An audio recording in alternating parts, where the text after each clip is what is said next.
आपको 100 में से जो 30 नंबर आपके स्कूल की तरफ से है, 70 नंबर जो आपको लाना होगा, जिसमें 20 नंबर आपको एमसीक्यू होंगे और 50 नंबर जो आपके रिटर्न होंगे। उस 50 में से और 20 में से आप 20 में से 19 और 20 आप 20 कैसे प्राप्त करेंगे, और 50 में से आप 40 to 45 आ रहेगा कि 45 प्लस आप कैसे लाएंगे। इसके लिए आपको आज हम लोग एक बेस्ट स्ट्रेटेजी पर डिस्कस करेंगे कि कौन सी रणनीति हो सकती है, कैसे आप इतने में जो है कि 95 प्लस आप मेरिट ला सकते हैं। और कोशिश करेंगे तो जरूर आएगा, और हर सब्जेक्ट में ऐसे फॉलो किया जाएगा। बट आज जो होगा, आज मैं संडे है तो हिंदी पर स्पेशल बात करेंगे। इसके बाद हिंदी के जो चुनिंदे आपको जो एमसीक्यू क्वेश्चंस हैं जो पूछे गए हैं प्रीवियस ईयर में, उनको मैं सिलेक्ट करके लाया हूं, जिनकी पॉसिबिलिटी है, संभावना बनती है कि वो दोबारा रिपीट हो सकते हैं। तो आज उन पर बात करेंगे बिल्कुल। जी साहिल जुड़ चुके हैं, विशेष जुड़ चुके हैं, समीर, यस सर। हाँ बहुत अच्छा, सभी लोग साथ में हो, बहुत सुंदर, वेरी गुड। गुड इवनिंग आप सभी को, सभी लोग जुड़े हैं। और देखिए, तो आपको ये पता है कि जो 70 अंकों का यहाँ पर लिखा गया लिखित परीक्षा तथा 30 अंकों का विद्यालय पर आंतरिक मूल्यांकन आपका होगा। ये आपको यहाँ पर राइट कर दिया गया। बट से आप इसको ऐसे ये समझें, आप इसको ऐसे समझने की कोशिश करें तो और अच्छा होगा। ओके, कि आपको 70 अंक लिखित परीक्षा होंगे और 20 जो हो 30 जो होंगे वो विद्यालय द्वारा दिया जाएगा, सबको पता है। लेकिन जो आपको 70 में से 20 जो होगा वो आपका एमसीक्यू क्वेश्चन होगा। और ये 20 अगर जो आप ला लेते हैं तो 50 में से अगर जो आप 40-45 लेकर आते हैं तो आपका मेरिट हाई हो जाएगा। मैक्सिमम बच्चे में एमसीक्यू पर ध्यान नहीं देते हैं और जल्दी रट्टा मारे लगते हैं। तो इनसे जो एमसीक्यू में 20 में से आप 10 कोई लाता है, कोई 8 लाता है, कोई 12 लाता है, कोई 15 लाता है, ये आपके लिए सबसे बैक पॉइंट हो जाता है। क्योंकि इसमें आप एक सही करोगे तो एक का 100% आपको एक नंबर मिलेगा। सही है उसमें ना राइटिंग कटना है, ना उसमें अदर चीजें कटनी है। सही तो एक नंबर मिला, गलत तो एक नंबर गया। बट अगर जो आप रिटेन करते हैं, क्वेश्चन का आंसर राइट करते हैं, तो आपकी राइटिंग प्रॉब्लम भी हो सकती है। वर्ड का जो सेंटेंस आप मैच करके राइट करेंगे, एक दूसरे से कोरिलेट करने वाले सेंटेंस होगा, उसमें भी आपको प्रॉब्लम हो सकती है। डायग्राम बनाने में भी आपको दिक्कत हो सकता है, या इससे नंबर कटेगा। बेशक आप अच्छे डायग्राम बनाए, बट थोड़ा सा प्रॉब्लम होगा, कहीं बनाए नाम नहीं लिखे, पूरा आप आंसर लिखते गए, कहीं हेडिंग में थोड़ा पूरा आपने सही से नहीं किया, या अंडरलाइन आपने सही वर्डों को नहीं किया, तो इसमें आपको 5 नंबर का, 2 नंबर का, 3 नंबर का है, तो उनमें से 1 नंबर या 1.5 नंबर कटने का चांस पूरा होता है। एग्जामिनर पूरा ऐसे कर लेते हैं। बट ये समझ कर चलिए कि जब आप एमसीक्यू में से आप राइटिंग सही हो चाहे गलत, गोला आप सही कर लेते हैं तो 20 में से 20 आपको 100% मिलेगा। उसमें आपका राइटिंग कटने वाला नहीं है, और उसमें से आपको राइटिंग 100% काटने वाला नहीं है। चाहे आप जैसे भी राइट कर ले, बस गोला बस अच्छी तरह से होना चाहिए, और आपको वहां पर रजिस्ट्रेशन में जो नंबर भरते हैं वो अच्छी तरह से भरे होंगे, ये सबसे बड़ा मायने रखता है। तो इस पर आपको 100% फोकस करना है। अगर जो आप इस पर नहीं कर पा रहे हैं तो समझिए कि आपको प्रॉब्लम होने की संभावना है, और 100% होगी। कैसे होगा मैं आपको बता रहा हूँ, तो आप स्ट्रेटजी अच्छी तरह से फॉलो करें। तो यहाँ पर देखिए, आप ये हो गया कि एमसीक्यू आता कहाँ से है, कौन कौन से ऐसे क्वेश्चन कैसे आएंगे। तो आज हम प्योर हिंदी पर बात करेंगे कि हिंदी में कहाँ से कौन सा क्वेश्चन आने वाले हैं, और उतना ही पढ़िए। आप समय आपके पास कम है। जी बिल्कुल, राधे राधे आप सभी को, राधे राधे। प्राची जुड़ चुके हैं, और ये फ्री फायर वाले कृष्णा भी है, सभी लोग हैं, बहुत अच्छा। आप सब सभी लोगों को गुड इवनिंग। तो आप हिंदी पर आज स्ट्रेटजी बनाते हैं कि हिंदी में बहुविकल्पी जो क्वेश्चन है वो कहाँ से आते हैं और आपको कितना पढ़ना है।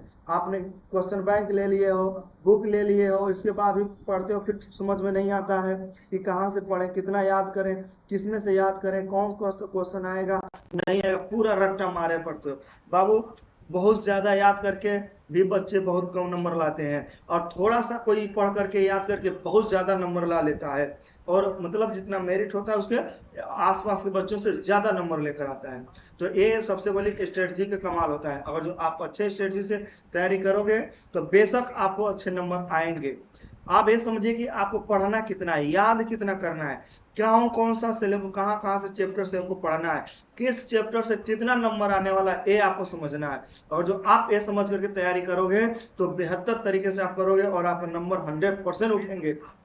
और ऐसे जो गधे चाल भेड़ चाल होती है ना, एक भेड़ गई उसके पीछे सब भेड़ पीछे पीछे लगे हैं, तो ऐसे बोर हो जाओगे, ना याद पूरा कर पाओगे, ना पूरा अच्छे तरह से एग्जाम दे पाओगे, और पूरा समय बीत जाएगा।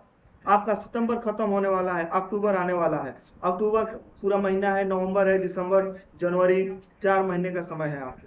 अक्टूबर, नवंबर, दिसंबर, जनवरी, फरवरी से आपका एग्जाम आ गया।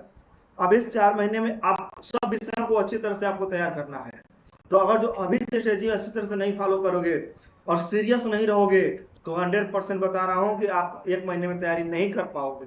आज की दुर्गा पूजा को लेकर के नवरात्रि में खूब बच्चे इधर धमाल मचाए पड़े, खूब घूम रहे हैं और तैयारी कर लेंगे। बाबू, तैयारी एक दिन में नहीं होती है, एक दिन में सब चीज क्वेश्चन नहीं तैयार हो पाते हैं। आपको थोड़े थोड़े चीजें करके आपको तैयार करना होता है। एक दिन में आप 1 महीना 30 दिन का होता है, 30 दिन जब पूरा होता है तो 1 महीना का आता है, और 365 दिन जब पूरा होता है तो 1 साल का आता है। यानी कि छोटे छोटे चीज मिलकर ही बड़े चीजें बनाती हैं। आज से ही अगर जो छोटे छोटे क्वेश्चन थोड़ा थोड़ा याद करना शुरू कर दिए, तो मैं दावे के साथ कहता हूं कि जनवरी आते आते आपको 100% तैयार हो जाएगा। बस रिवीजन करना होगा, और आपको अभी से तैयार करना है। आपको दिसंबर और जनवरी रिवीजन करना है। जब रिवीजन 2 से 3 बार आपको होनी चाहिए, उसके बाद फरवरी में जैसे पेपर होगा वैसे एक एक बार बस एक एक नजर पेज पलटना है, देखना है, सब चीज आपको याद रहेगा, तब जाकर के लिखोगे। और दिसंबर और जनवरी से रिवीजन प्लस रिटर्न करना है, राइट करना है, राइट क्वेश्चन आंसर राइट करना है, जिससे आपको राइटिंग सुधार हो, हेडिंग सुधार हो। हेडिंग के बाद कौन सा हेडिंग रखना है, एग्जाम में तब बढ़िया से हर चीज को एक के बाद एक का तरम्यता होना चाहिए सेंटेंस में, ये लिखे रहे, उसके बाद इसको सेंटेंस को लिखे, इसके बाद इसको लिखे, ऐसे चीजें आपको आना चाहिए। आप ऐसे करेंगे तो बेहतर होगा। तो आइए आप देखिए यहाँ पर, तो बहुविकल्पी कहाँ से पूछे जा रहे हैं, तो आपको जो हिंदी गद्य का विकास का संक्षिप्त परिचय दो दिया गया है, यहाँ से जो क्वेश्चन आएंगे, यहाँ से 5 क्वेश्चन आएंगे।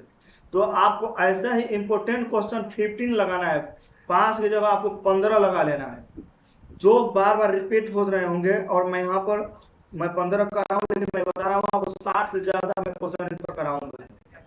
60 जो भी होंगे इसी से ही अंदर से आने वाले होंगे। वो कौन कौन से, शुक्ल युग और शुक्लोत्तर युग, यही होंगे। आपके गाइड में भी दिया है, गाइड में 15-20 क्वेश्चन दिया है, बट मैं डिफरेंट डिफरेंट जो कि पब्लिकेशन का गाइड से मैं क्वेश्चन लेकर के आऊंगा, और उसको 100% मैं तैयार करा लूंगा। यहाँ पर आपको जो पद्य में देखेंगे, तो पद्य का भी संक्षिप्त विकास होगा, रीतकाल और आधुनिक काल, बस यही 2 चीजें आपको पढ़ना है। ये आपको याद कर लो, शुक्ल युग और शुक्लोत्तर युग से, रीतकाल और आधुनिक काल से आपको पढ़ने मिलेगा। काव्य के सौंदर्य से देखो 1 नंबर का आएगा, तो इससे बहुत ज्यादा ध्यान आपको नहीं देना है। काव्य का जो सौंदर्य है उसमें से आपको 1 नंबर का पूछेगा, कौन से, रस से 1 नंबर का आएगा, या तो हास्य रस या कड़ू रस, दोनों में से कोई एक याद कर लेना है। उसके पहचान आएगा, परिभाषा आएगा, बस एक आपको कंप्लीट कर लेना है। अलंकार से भी आपको 1 नंबर आएगा, तो आप उतने ही ध्यान दीजिए, उतने ही प्रट्टा मारिए, पढ़िए, जितना आपको काम चल जाए। इन चीजों पर ज्यादा समय पर लगाएंगे, फोकस करेंगे, तो मिलने वाला उतना ही है, आपको नुकसान हो जाएगा 100%।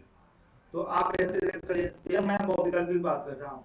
तो यहाँ पर देखो, रस से 1 नंबर आ रहा है, अलंकार से 1 नंबर आ रहा है, छंद से भी आपको 1 नंबर आएगा, या सोठा पूछ लेगा, या रोला पूछ लेगा, लक्षण पूछ लेगा, उदाहरण दे देना, ये आपको 1 नंबर का आने वाला है। तो आप उतने ही बस याद करते चले, रोला याद कर लो, सोठा याद कर लो।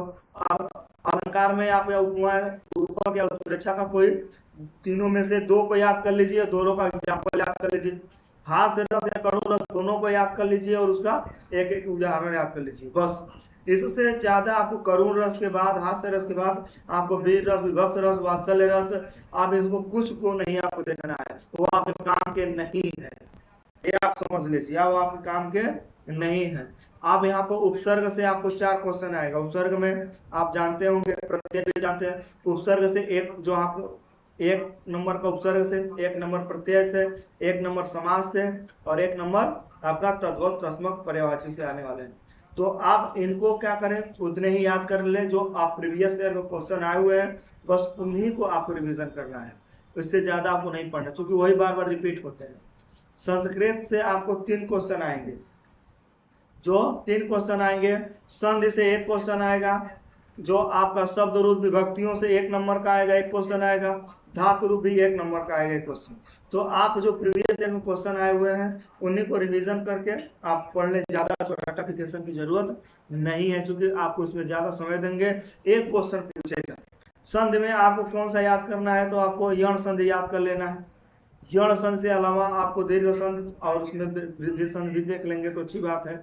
यण संधि ज्यादा करके पूछता है, इसलिए यण संधि को 100% आप याद कर ले, उससे ज्यादा आपको नहीं पढ़ना है। आपको शब्द रूप में फल, मध्यम, मधुर और नदी, 3 को में से 2 का किसी को याद कर ले, किसी 2 को, उसके बाद का आपको नहीं आने वाला है। धातु रूप में पठ और हंस का कर लें। ये आप अपने सिलेबस के अकॉर्डिंग चलेंगे तो अच्छे कर पाएंगे। आप यहाँ से 50 नंबर में और क्या क्या आपको पूछना है उसको समझना है। जो आपको गद्य से दिया गया है उसमें गद्यांश पर आधारित जो प्रश्न है उनको आपको पूरा आपका किताब को पढ़ा होना चाहिए। पूरी जो आपके गद्य है, जो कहानियां हैं, उन पूरे कहानियों को आप एक बार में समय है एकदम धारा प्रवाह से पढ़ डालिए। और इसके बाद से आप दिसंबर से बस प्रैक्टिस सेट करेंगे, उसमें का जो आया हुआ क्वेश्चन देखेंगे तो आपको याद हो जाए। अभी आपको गद्य को पूरा पढ़ना है। यहाँ पर पद जो दिया गया, पद में भी जितने लोगों के उन्होंने लिखा है कविताएं हैं, उनको आपको अच्छी तरह से पढ़ना है। पूरे 1 बाय 1 करके आपको अच्छी तरह से पढ़ लेना है। संस्कृत में भी आपको अनुवाद जो दिया गया उसको पढ़ लेना, जो कि आपको दिसंबर से और बेहतर तरीके से याद करते हुए आगे बढ़ना है। यहाँ पर उस पढ़ने की बात कर रहे हैं। यहाँ पर गद्य खंड से जो आ रहे हैं जीवन परिचय से संबंधित, जीवन परिचय आप अभी से याद कर लें। जीवन परिचय आप अभी से याद कर लें, जो है पद्य में हो या गद्य में हो। 2 कवियों का, 2 लेखकों का आपको जीवन परिचय, उनकी रचनाएं, उनके आपको याद होना चाहिए। ये बहुत ही जरूरी चीज है। आप इससे ज्यादा की बात उन्होंने आने की जरूरत नहीं है। बाकी जो आपको पर्यावरण हो, जनसंख्या नियंत्रण हो, ये तो आ गया यश से, तो यश से आप पढ़ते रहें। अभी से एक एक बार जब आप कुछ न मन करें तो आप जो है कि निबंध पढ़ना शुरू कर दें, एप्लीकेशन पढ़ना। तो ये आपको बेहतर तरीके से नंबर लाने का सबसे बड़ा स्ट्रेटजी है। आइए अब हम लोग चलते हैं, कल जो हम लोगों ने कवर किया था, कल हम लोगों ने जो कवर किया था और उसमें से जो बच गए थे क्वेश्चन उसको आज हम लोग आइए देख लेते हैं। तो जो इनको कवर करना है, तो यहाँ पर क्या कवर करना है इसको देख लीजिए। यहाँ तक हम लोगों ने पहुंच गए थे, रागी शब्द का तद्भव रूप है। यहाँ तक हम लोग पहुंच गए थे। बिल्कुल राधे राधे सभी लोग को। यस सर, बहुत अच्छा। आइए इसके आगे बढ़ते हैं। आप देख लें यहाँ पर कि यहाँ पर जो दिया गया है कि रागे शब्द का क्या है तद्भव रूप, बताइए क्या होगा। यहाँ से हम लोग आगे बढ़ रहे हैं। यहाँ तक हम लोग ने कवर किया था। आज हिंदी का सब्जेक्ट है, तो आज हम लोग हिंदी ही अच्छी तरह से पढ़ेंगे। ओके, हाँ।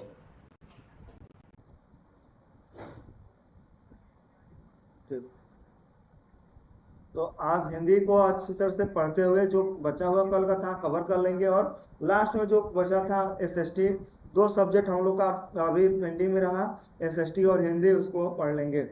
ठीक है, आइए तो आप लोग 6 नंबर का जो क्वेश्चन है आपका, रागी शब्द का तद्भव है। तद्भव से मान लीजिए एक क्वेश्चन आएगा, तो जो रिपीटेड क्वेश्चन है बस उसी को आपको पढ़ना है। जो रिपीटेड क्वेश्चन है उसी को आपको क्या करना है, पढ़ना है बार बार, तद्भव तत्सम से और पर्यायवाची से और इन चीजों से।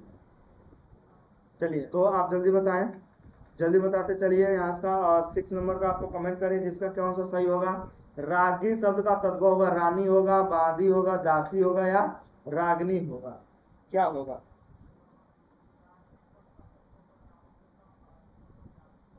जल्दी बताएं आप लोग।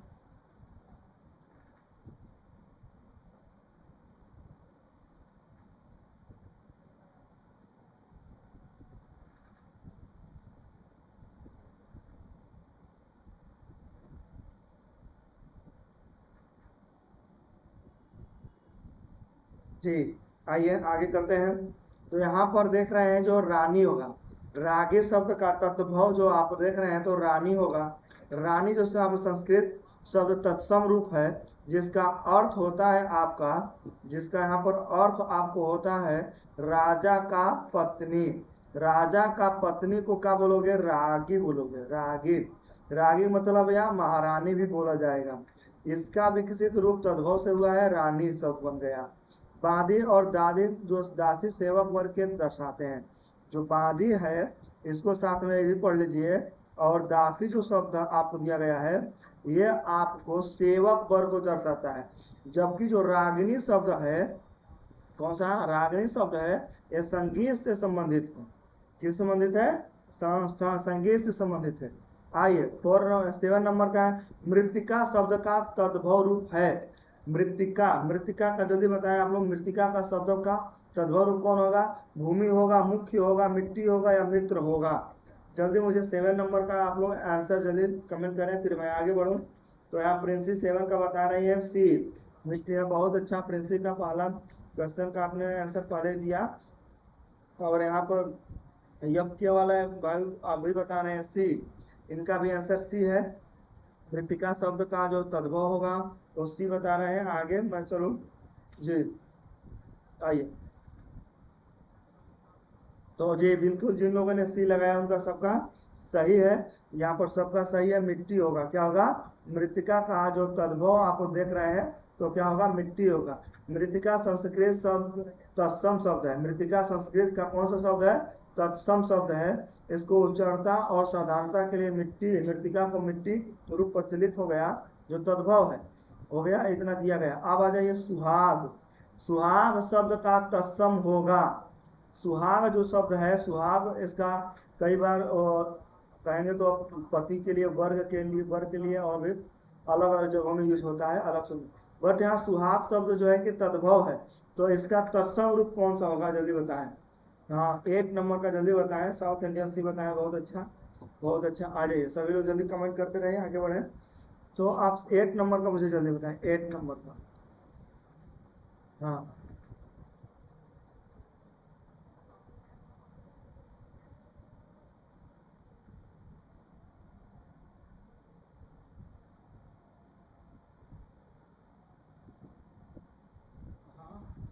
और 8 नंबर का प्रिंसेस सी बता रही हैं, विशेष भी बता रहे हैं। बहुत अच्छा, विशेष भी बता रहे हैं, क्या बता रहे हैं? सी बता रहे हैं। साउथ इंडियन में सी बता रहे हैं। क्या बता रहे हैं? सौभाग्य। सुहाग का तत्सम शब्द क्या होगा? सी लोग बता रहे हैं। आइए मैं देख लेता हूँ किसका सही होने वाला है। तो जी, जिन लोगों ने सी लगाया उनका सबका सही है। बहुत अच्छा, अभी सभी लोग सही लगा रहे हैं। सौभाग्य, सुहाग एक तद्भव शब्द है जिसका अर्थ होता है विवाहित स्त्री के लिए पति का अस्तित्व या उसका अच्छा भाग्य होने के लिए किया जाता है। कई बार गांव में नहीं बोलते हो हमारे सुहाग हो।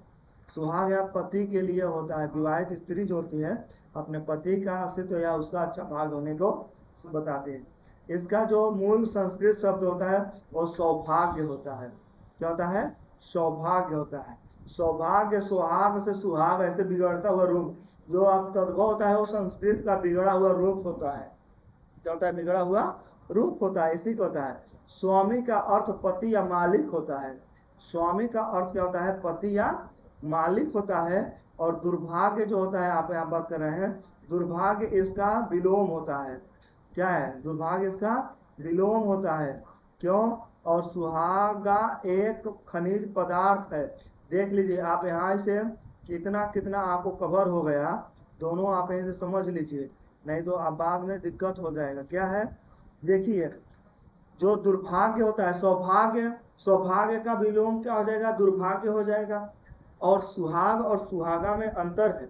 सुहागा कहेंगे तो एक खनिज पदार्थ का नाम है सुहागा, और अगर जो सुहाग कहेंगे तो पति का भविष्य के और अच्छी चीजों के लिए बात होती है, जो आप अभी यहाँ देखे हैं। नेक्स्ट आइए 9 नंबर का। 9 नंबर में मौक्तिक शब्द दिया गया है। मौक्तिक शब्द को आप बताइए, है ना? तद्भव शब्द है मौक्तिक, जो है वो तत्सम है। इसका तद्भव क्या होगा ये बताइए।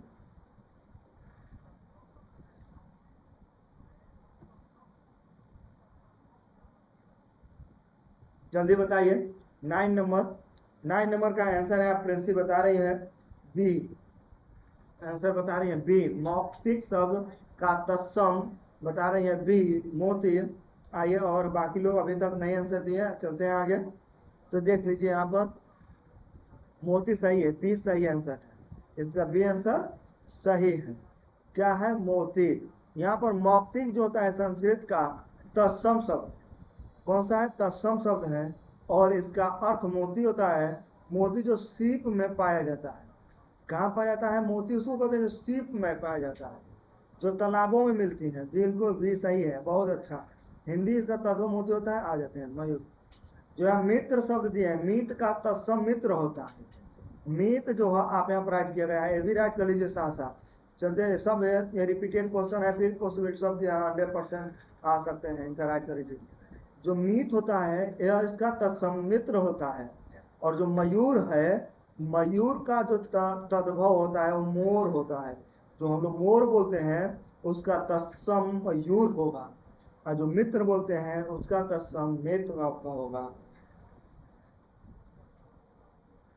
इसको आंसर नहीं बताए थे जी, अभी इतना नहीं हुआ था, ये कवर नहीं हुआ था, यहाँ से कवर होगा। चलिए, नेह तद्भव शब्द का तत्सम रूप होगा। ये सब रिपीट क्वेश्चन है, रिपीटेड है, इसलिए इनको मैं बार बार, इनकी पॉसिबिलिटी है आने की, इसलिए मैं आपको बार बार कवर करा रहा हूँ, ताकि आपको कहीं से क्वेश्चन आए आप 100%, हाँ बिल्कुल, आप 100% कवर कर लें। आपको यहाँ पर कम नंबर नहीं आना चाहिए। एक नंबर आया तो एक नंबर को आपको 100% कवर होना चाहिए।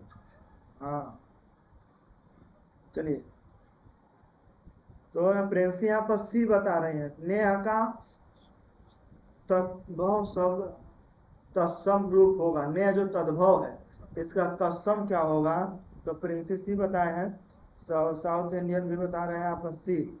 आइए देख लेते हैं। तो हाँ, बिल्कुल बिल्कुल आप लोग का सी सही है, 100% आपका सी सही है। नेह शब्द जो है स्नेह का तद्भव रूप है। कौन सा तद्भव रूप है?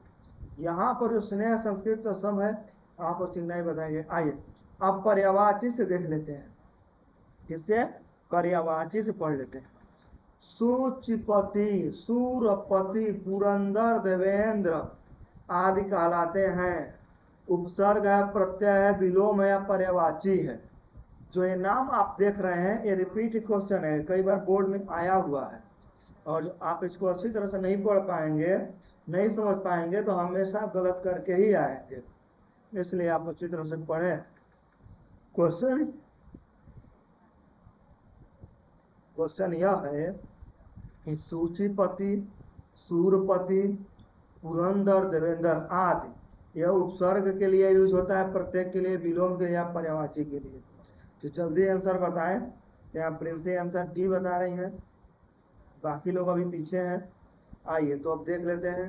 तो यहाँ बिल्कुल डी जिन लोगों ने बताया उनका आंसर सही है, पर्यायवाची है, क्योंकि एक ही व्यक्ति का यह नाम है। जब एक ही व्यक्ति के भिन्न भिन्न कई नाम होते हैं तो उनको हम पर्यायवाची बोल देते हैं। हाँ, एक कल का एमसीक्यू है। आज हमको लग रहा है पूरा नहीं करा थे, आप पर पूरा करा दिए। आ जाइए। सुचिपति, सूर्यपति, पुरंदर, देवेंद्र है इंद्र देवता, जो है ना इंद्र देवता का पर्यायवाची है। ओके। उपसर्ग जो होता है वो आगे से जुड़ता है, प्रत्यय जो होता है वो पीछे से जुड़ता है, यहाँ दिया गया। ये बताओ, विनायक, भालचंद किस शब्द के पर्यायवाची हैं? जल्दी बताइए, जल्दी बताइए। 12 नंबर का, 12 नंबर। हाँ, विनायक, भालचंद किस शब्द के पर्यायवाची हैं? गणेश के हैं, देवता के हैं, इंद्र के हैं या शिव के हैं? हाँ, जल्दी बताइए, जल्दी बताइए समीर बाबू, जल्दी बताइए, जल्दी बताइए समीर।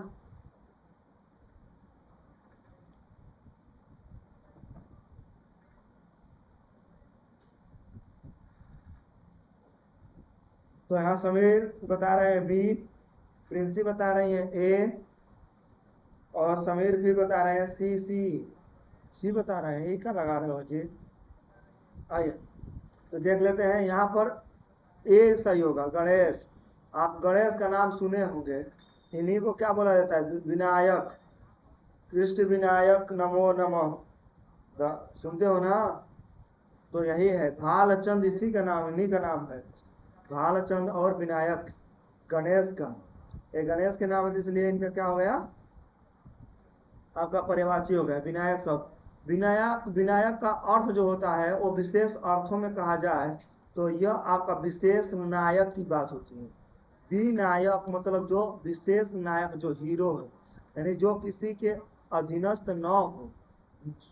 नायक मतलब ये होता है जो किसी के अधीनस्थ न हो, अधीनस्थ मतलब किसी के अंडर न रहता हो, ये आपको बात कहा जाता है। भालचंद का है वो भाल, जिसके भाल यानी कि मस्तक, भाल का यहाँ अर्थ होता है मस्तक पर होता है। मस्तक पर क्या हो, चंद्रमा हो, तो मस्तक पर जब चंद्रमा होगा, यद्यपि यह नाम शिव भगवान के लिए भी प्रयुक्त होता है, लेकिन गणेश जी को भी एकदंत भालचंद कहा जाता है, जो विकल्पों में सेट में और गणेश का मुख्य पर्यायवाची है, ये चीज आया है। अश्व बता दीजिए, अश्व शब्द के पर्यायवाची हैं, कौन कौन सा पर्यायवाची है अश्व के। अश्व मतलब क्या होता है बताइए, अश्व मतलब का घोड़ा होता है ना, क्या होता है घोड़ा। घोड़ा का शब्द का पर्यायवाची कौन कौन है आप बताएं, जैसा बता दीजिए यहाँ पर पर्यायवाची तुरंग, तुरंग है, पीक, परभृत, विहंग, द्वेष, मरकट, कपि, क्या होगा। और 30 नंबर का आंसर जल्दी आप लोग बताइए, अभी तक किसी का आंसर ही नहीं आ रहा है, क्या बताएं, आंसर जरूर आना चाहिए, अच्छा सा आंसर लाइए आप लोग, जल्दी बताएं। तो यहाँ पर देख रहे हैं जो आपका अश्व शब्द जो घोड़ा के लिए किया गया है, और इसमें जो तुरंग है और है, ये भी घोड़ा का ही नाम है। जिनको प्रिंसी, ये बताइए, बहुत अच्छा, प्रिंसी सबसे आगे चल रही है यहाँ, यहाँ प्रिंसी सबसे आगे बढ़ रही है, सबसे अच्छी खासी बढ़त लेकर आगे बढ़ रही है, बाकी लोग अभी का दर्शन नहीं हो रहा है। तो देखिए यहाँ पर अश्व घोड़ा होता है, तुरंग और है, दोनों घोड़े के पर्यायवाची हैं। आप कौन कौन नहीं होगा ये भी समझ लीजिए।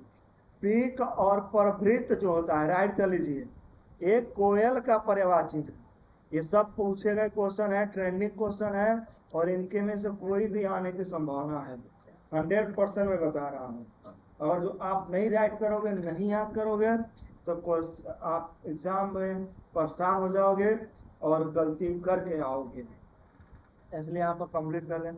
जो यहाँ पर विहंग और द्विज है, विहंग और द्विज है, ये पक्षी के पर्यायवाची हैं, किसके हैं, पक्षी के पर्यायवाची हैं। कौन सा, विहंग और द्विज। मरकट जो होता है, अब बात करें, मरकट में क्या होता है, बंदर होता है, मरकट में क्या होता है, बंदर होता है, ये बंदर के पर्यायवाची है। क्या है, बंदर के पर्यायवाची। तो बंदर के पर्यायवाची कौन है, मरकट और कपि। और पक्षी के पर्यायवाची विहंग और द्विज। और कोयल के पर्यायवाची पिक और भृत। ये आप दोनों राइट कर लें।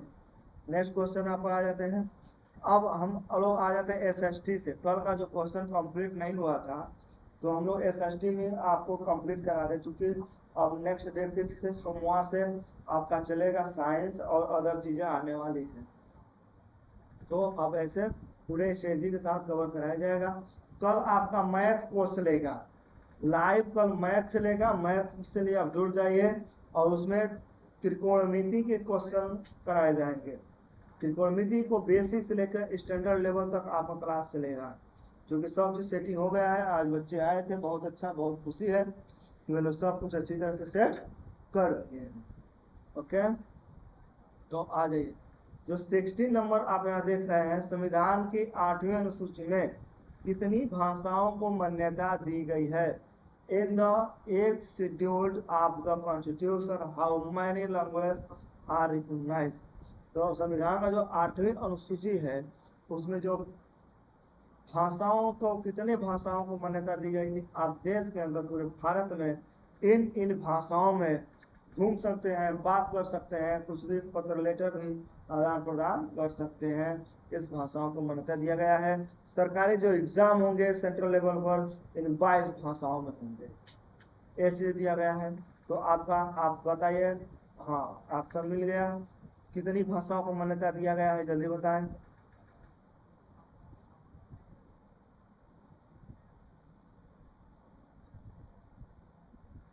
16 नंबर का जल्दी आंसर बताएं आप लोग, 16 नंबर का आप लोग आंसर जल्दी बताएं। 16 नंबर का कितने भारतीय संविधान में कितने भाषाओं को मान्यता दी गई है? तो 16 का प्रिंसिपल बता रहे हैं सी। बहुत सुंदर। भारत के संविधान में अब तक कुल 22 भाषाओं को मान्यता दिया गया है। वो कब कहाँ है? तो संविधान की 8वीं अनुसूची में है। संविधान के 8वीं अनुसूची में 22 भाषाओं को मान्यता दिया गया है। यानी कि देश के अंदर 22 भाषाओं में आप परीक्षा दे सकते हैं, पत्राचार कर सकते हैं और भी कार्य कर सकते हैं। तो यहाँ पर खूब डिटेल से लिखा गया है। जब संविधान बना था तब उस समय 14 भाषाएं थी। कितने भाषाओं को मान्यता दिया गया था? 14 भाषाओं को। लेकिन बाद में जोड़ते जोड़ते सिंधी, कौन कौन जोड़ा गया? सिंधी, कोंकणी, मणिपुर, नेपाली, बोडो, डोगरी, मैथिली और संथाली, इन सभी को जोड़ते हुए अब कितनी हो गई है? 22 भाषाएं हो गई। यानी कि आपको कितने भाषा जोड़ा गया बाद में? तो आपको 8 भाषाएं लमसम जोड़ी गई। कितने? 8 भाषाएं जोड़ी गई थी। बहुत अच्छा। नेक्स्ट आ जाते हैं। आपका नेक्स्ट क्वेश्चन ये कह रहा है,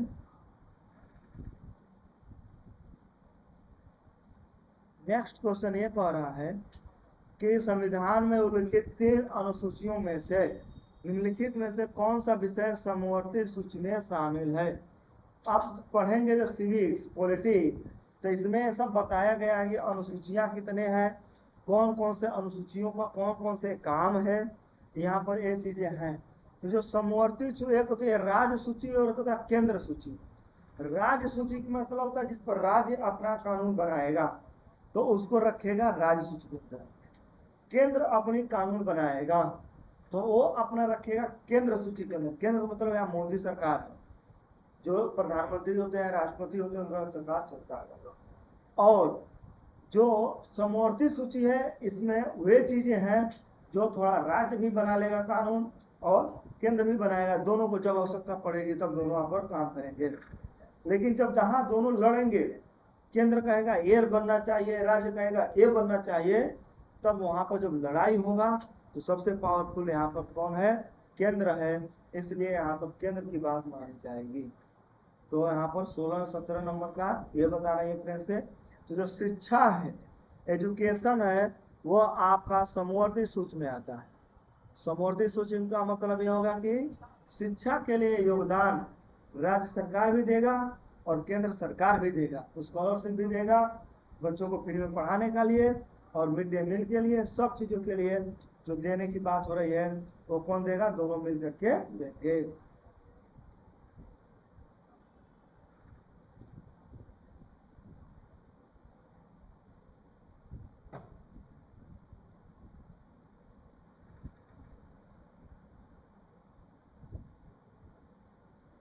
चलिए चलिए नेक्स्ट क्वेश्चन।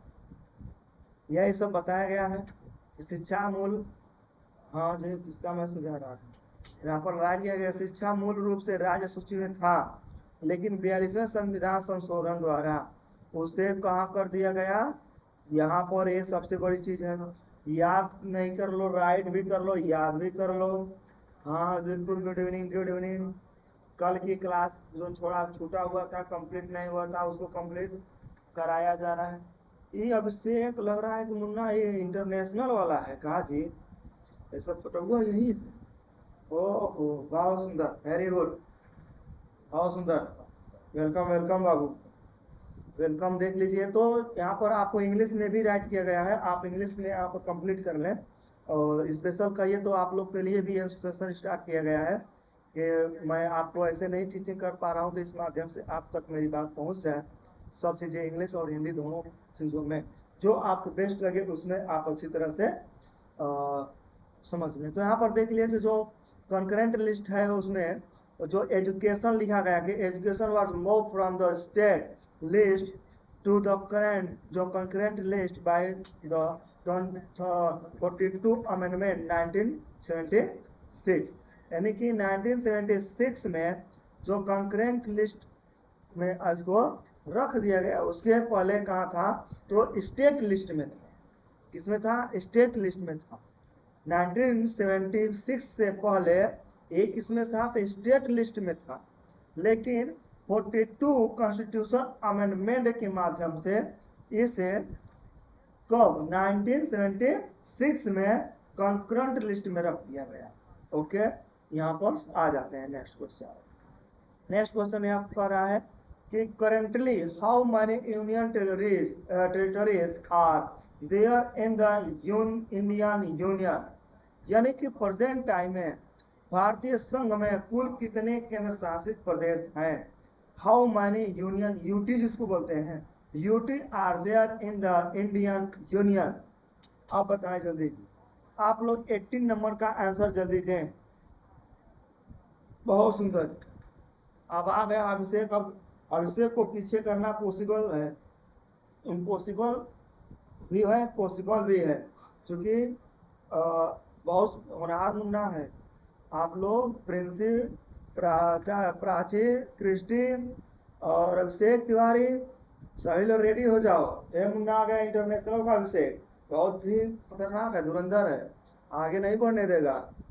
सभी लोग रेडी होकर के पढ़ाई करो मस्ती के साथ। देखिए तो यहाँ पर 18 का बता रही है डी, प्रिंसी बताइए डी आंसर है।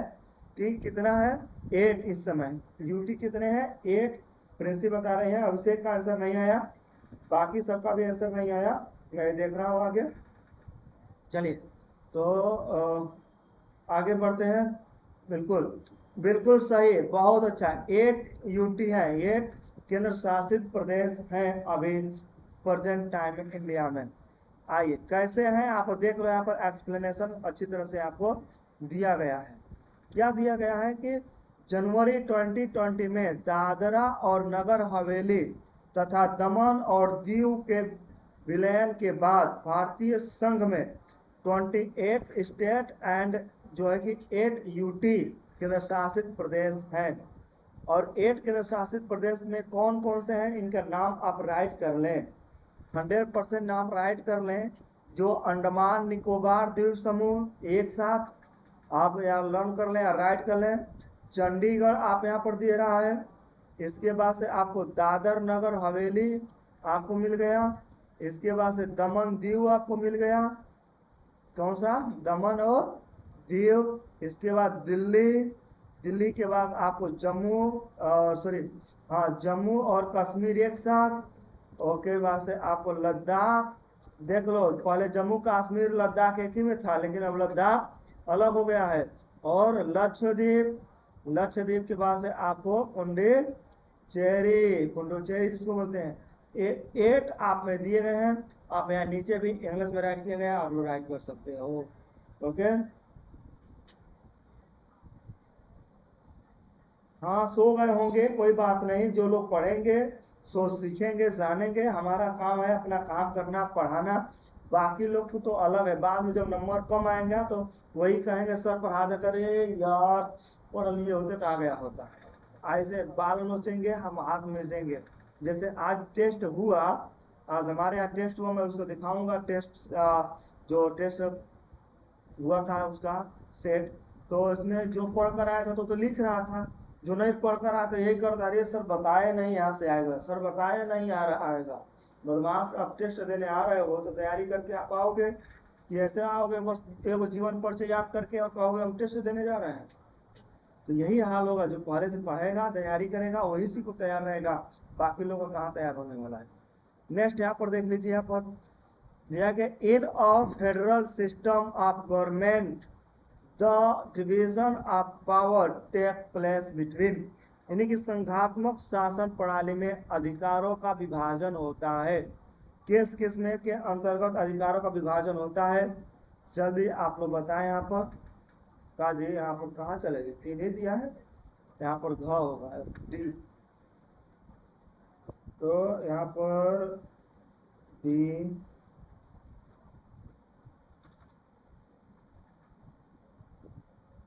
यहाँ पर डी वाला भी देख लीजिए, जल्दी बताएं।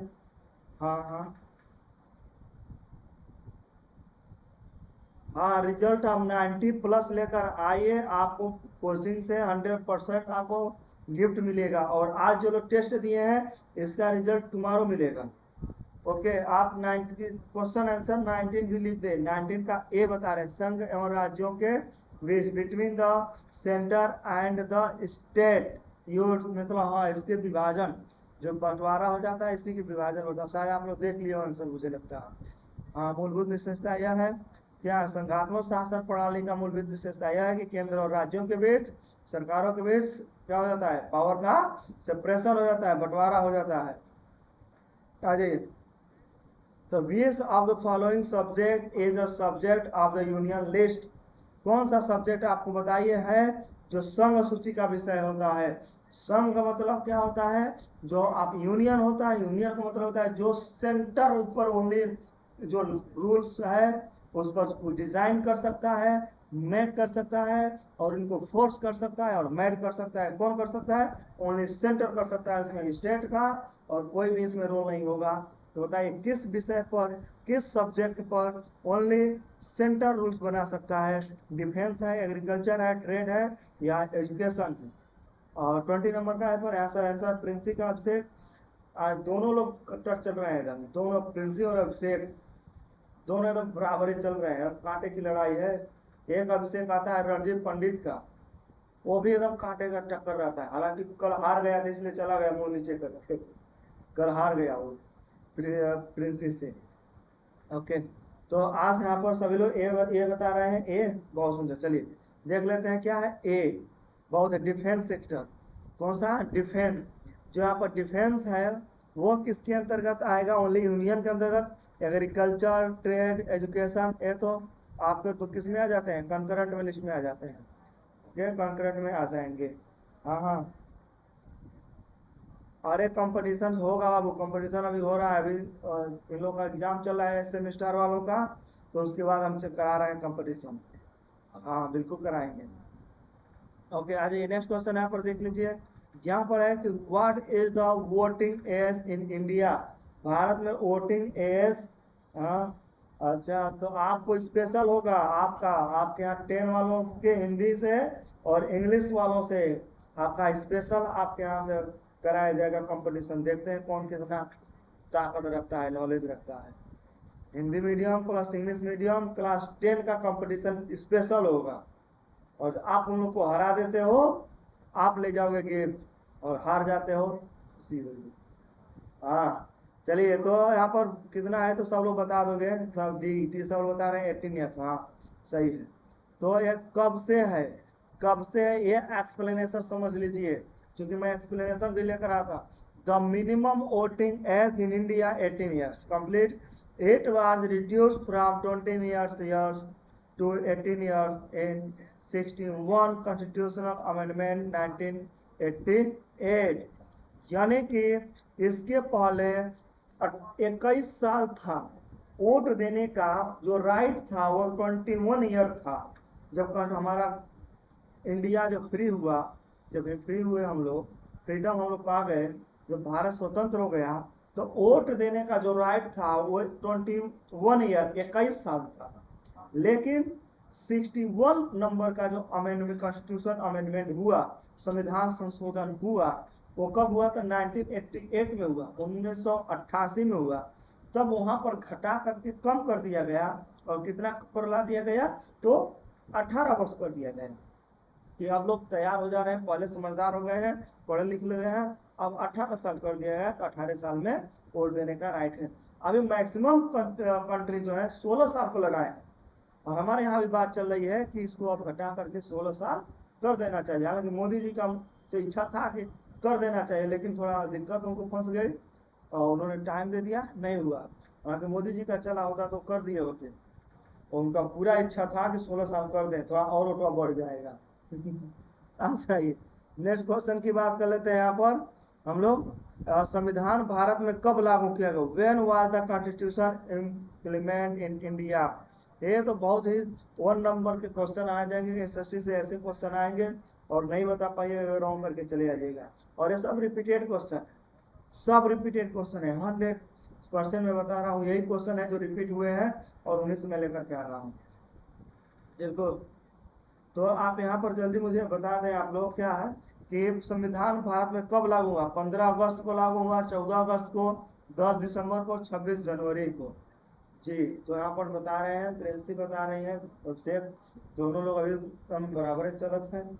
देखते हैं कौन एक क्वेश्चन से हारता है। सभी लोग बराबर चले, बहुत अच्छा। 26 जनवरी सबका सही है।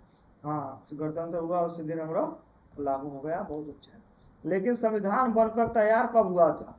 संविधान जो कि 26 नवंबर 1949 को बन करके तैयार हो गया था और उसी दिन अपना लिया गया था संविधान को। लेकिन लागू कब किया गया था? तो 26 जनवरी 1950 को, 1950 को लागू किया गया था। इतना आप कंप्लीट कर लीजिए। संविधान बनकर कब हुआ? 26 नवंबर 1949 को बनकर तैयार हो गया था। कितने दिन में बना था? तो 2 साल 18 महीने, सॉरी 2 साल 18 महीने का, 11 महीना 18 दिन, तो गलत बोल दिए थे। तो हमारा संविधान को बनने में कितना था? 2 ईयर 11 मंथ 18 डेज, 2 साल 11 महीना 18 दिन लगा था बनाने में। और बनकर तैयार कब हुआ था? 26 नवंबर 1949 को। और इनको इन्फोर्स कब किया गया? तो इम्प्लीमेंट इनको किया गया था 26 जनवरी 1950 में। आ जाइए, नेक्स्ट क्वेश्चन यहाँ पर दिया, भारत में संविधान सॉरी भारत में सर्वाधिक बोले जाने वाली भाषा कौन सी है? This is the most spoken language in India. ये तो बहुत ही मस्त अच्छे लेवल का क्वेश्चन है, आपको बहुत से लोग नहीं बता पाएंगे। यहाँ पहले ही बता दिए आप लोगों ने आंसर। हाँ, अजीत सिंह भी बता दिए हैं, डी। अभिषेक भी बता दिए, डी। बहुत अच्छा। क्या कि सबसे ज्यादा कौन सी हिंदी बोली जाती है, पंजाबी बोली जाती है, उर्दू बोला जाता है? तो आप लोग यहाँ पर आंसर एक्सप्लेनेशन देख लीजिए, हिंदी। बहुत अच्छा, जो लोगों ने सी बताया सबका सही है, यहाँ सबका सही हो रहा है, बहुत अच्छा। अब यहाँ पर क्या है, जनगणना के आंकड़े के अनुसार देखोगे तो भारत में सबसे ज्यादा जो बोला जाता है वो हिंदी, और उसके बाद जो बंगाली और मराठी का स्थान है। दूसरे और तीसरे नंबर का भी याद कर लीजिए, दूसरे और तीसरे नंबर पर भी याद कर लीजिए। पहले नंबर पर हिंदी है, और दूसरे नंबर पर बंगाली है, और तीसरे नंबर पर मराठी है। According to the census data, Hindi is the language spoken by the large number of people in India. The first और सेकेंड एंड कौन हो जाएगा?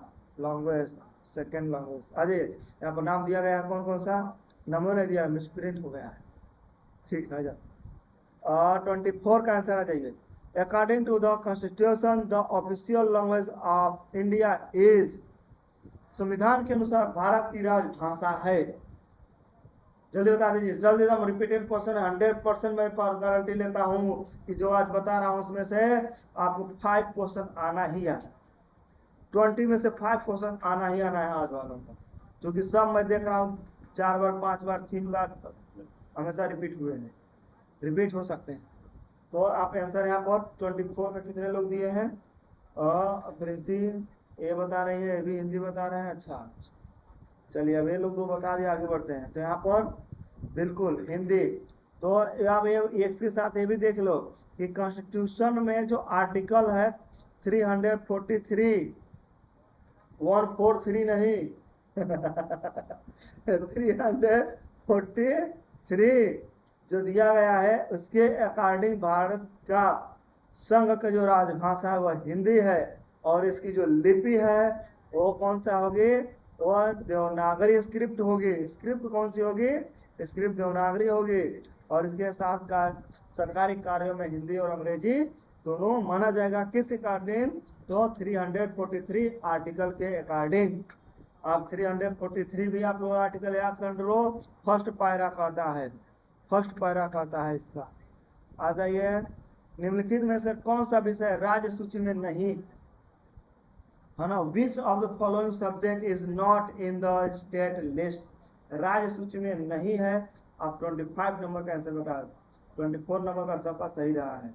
अच्छा, प्रिंसी डी बता रही है क्या है कि विषय राज्य सूची में नहीं है, पुलिस और एग्रीकल्चर, एरीगेशन और करेंसी। कौन सा स्टेट लिस्ट में नहीं है? योगी जी के अंतर्गत नहीं आता है, मोदी जी के अंतर्गत आता है। तो यहाँ पर सभी लोग डी बता रहे हैं। क्या बात है, अगर सबका आंसर सही जात है, कोई गलत नहीं आवत है।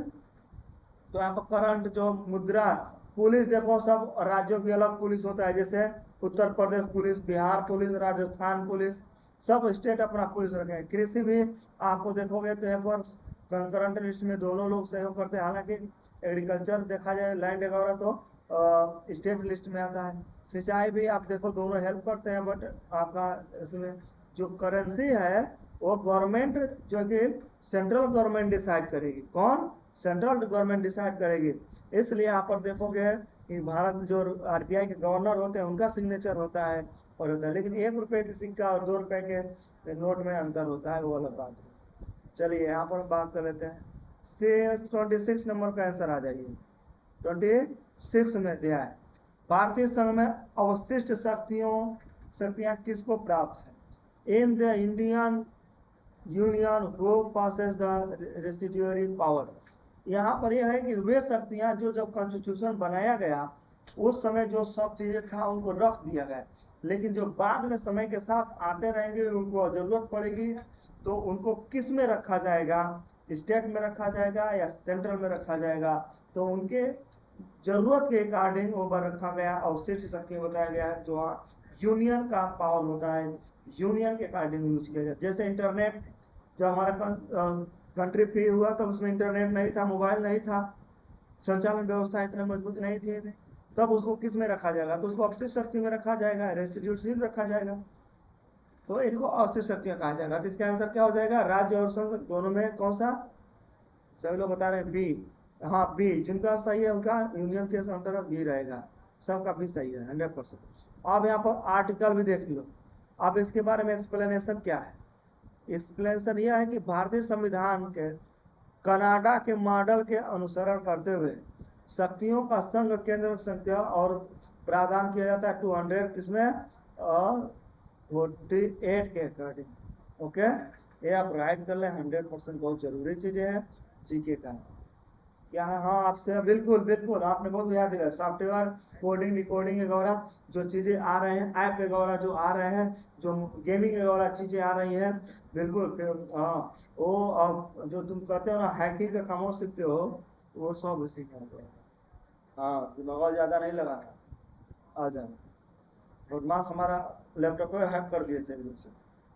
अच्छा, भारत में पंचायती राज की स्थापना कब हुई थी? When was the Panchayati Raj established in India? बता दीजिए, पंचायती राज की स्थापना भारत में कब हुआ था? हाँ 1980 में, 1990 में, 1992 में, 2004 में। जल्दी बताइए, सबसे पहले कौन बता दीजिए।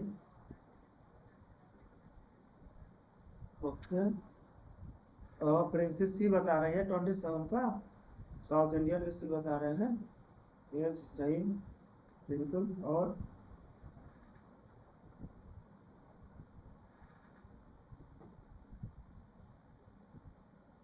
आइए, तो आप लोग बता रहे हो कौन सा? सी। देख लेते हैं। जी बिल्कुल, जिन लोगों ने सी लगाया है 1992 सबका सही है, सबका सही है। कैसे? पंचायती राज व्यवस्था जो बताया गया है वो 73 कॉन्स्टिट्यूशन अमेंडमेंट 1992 के द्वारा ऐड किया गया था। जो आप यहाँ पर देख रहे हैं पंचायती राज सिस्टम, पंचायती राज सिस्टम जो आप देख रहे हैं ये कब लाया गया? तो ये लाया गया आपका 73 कॉन्स्टिट्यूशनल अमेंडमेंट एक्ट 1992 में, और 74 कॉन्स्टिट्यूशनल अमेंडमेंट 1993 में लाया गया था। ये दोनों एक ही साथ आए हैं, इसको याद कर लीजिए। और एक चीज और याद करना है, एक चीज और याद करना है इसके साथ, जो आप यहाँ पर देख रहे हैं पार्ट भाग 11वीं अनुसूची 11th शेड्यूल, ये भी याद कर लीजिए।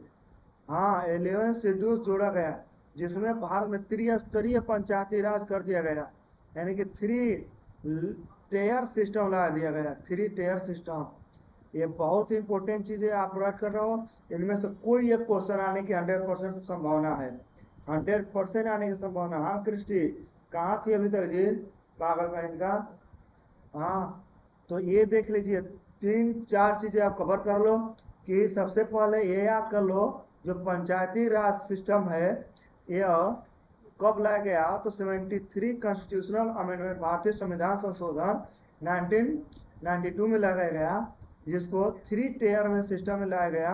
और यह भाग जो कहते हैं पार्ट 9 भाग में है, और 11 शेड्यूल्ड में रखा गया है, 11वें सूची में रखा गया। ये भी साथ में क्या हुआ है, साथ त्रिस्तरीय पंचायती राज लाया गया। त्रिस्तरीय भारत में है, कौन सा है, त्रिस्तरीय है। आ जाओ, आप आ जाते हैं। हाँ,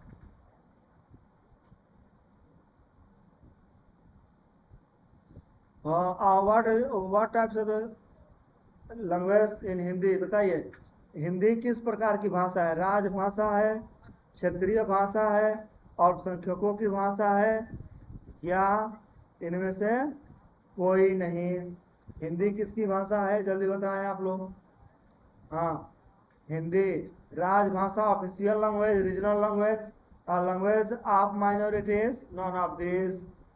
किसका 28 का आंसर, 28 का प्रिंसिप ऑफिशियल लैंग्वेज लिख रहे हैं, सही है, बहुत अच्छा।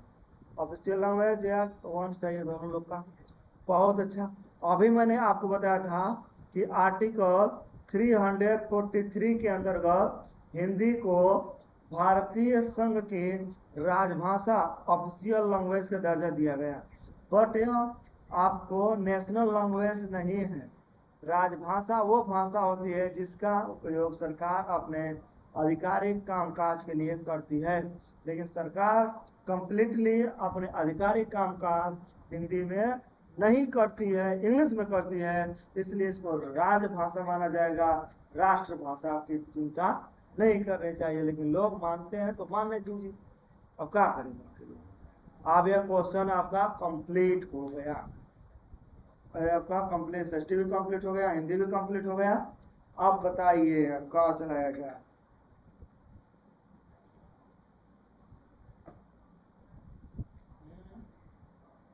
बहुत अच्छा, कल का बचा हुआ था, दोनों चीजें कवर हो गया है। ओके, हाँ हाँ।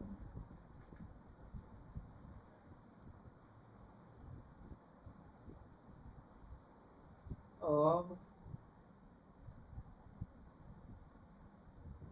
और क्या चला दें, इकोनॉमी चला दें, इकोनॉमी चला दें आप लोग का फर्स्ट लेसन, या कुछ और चला दे, जल्दी बताएं क्या पढ़िएगा आज। हाँ हाँ, आप प्रिंसी आप फर्स्ट रहे हो, अभिषेक यहाँ आपसे भी उस बराबर ही है, पीछे नहीं है आपसे। हाँ, बट हो सकता है आपने पहले क्वेश्चन, एक क्वेश्चन, दो क्वेश्चन दे दिया आंसर तो सही होगा, तो आप फर्स्ट आ सकते हैं। लेकिन जब से अभिषेक जुड़े हैं तब तक आप दोनों का आंसर सेम आता रहा, बहुत अच्छा रहा। आज बताइए कौन सब्जेक्ट निकाले आप लोग के लिए, साइंस यूज करें हैं, या हिंदी लाए हैं, या रिसोर्स पावर एनर्जी, यूरोप में राष्ट्रवाद, क्या पढ़ेंगे, जल्दी बताएं आप लोग। जी जी बिल्कुल, तो आप लोग जल्दी बताइए क्या सब्जेक्ट शुरू करें या बंद करें, हम लोग 10 बज गया, क्या पढ़ने का मन है, इच्छा क्या है आप लोग का।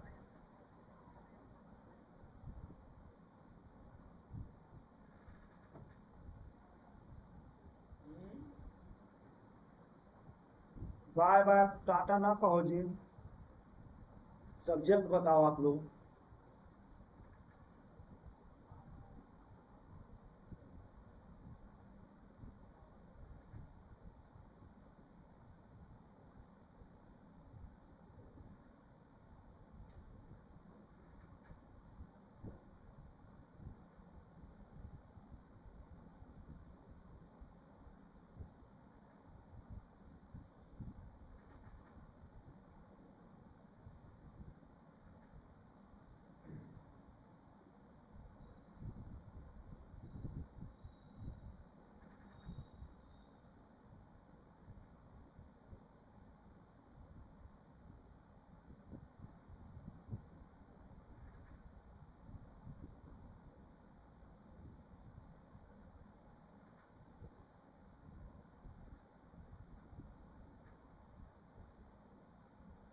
आइए थोड़ा सा यूरोप में राष्ट्रवाद हम लोग कवर कर लें। अरे छोड़ो यार, हमको ना मतलब है पूजा पूजा से। तो जहाँ रहे सही रहे।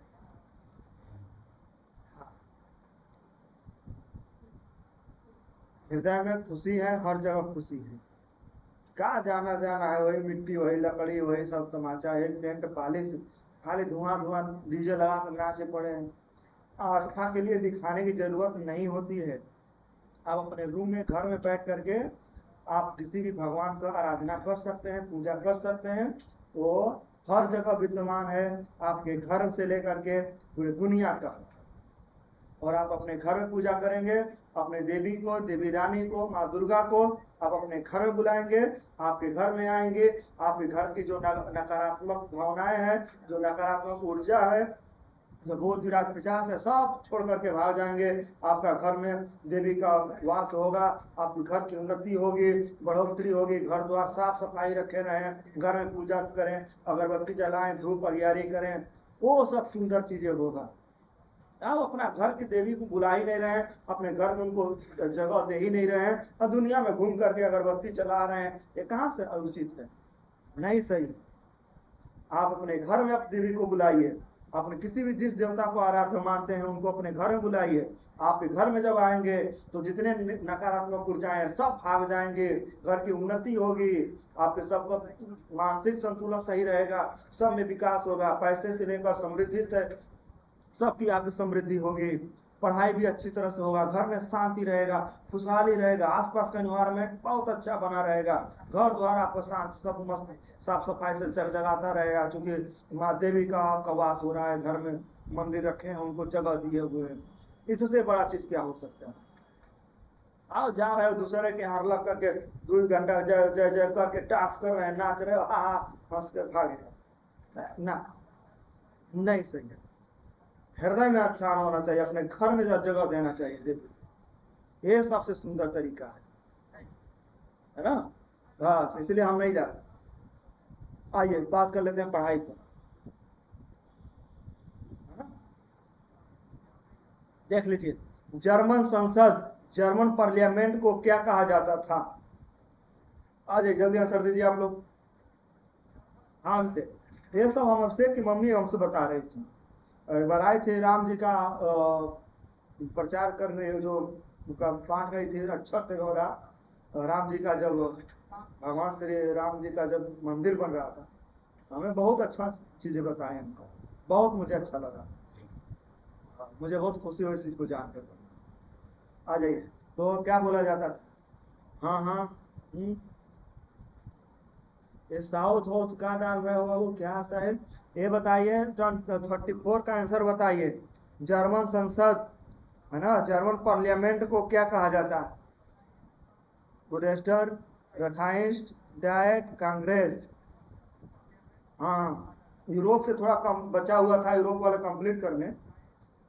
जल्दी बताएं आप लोग।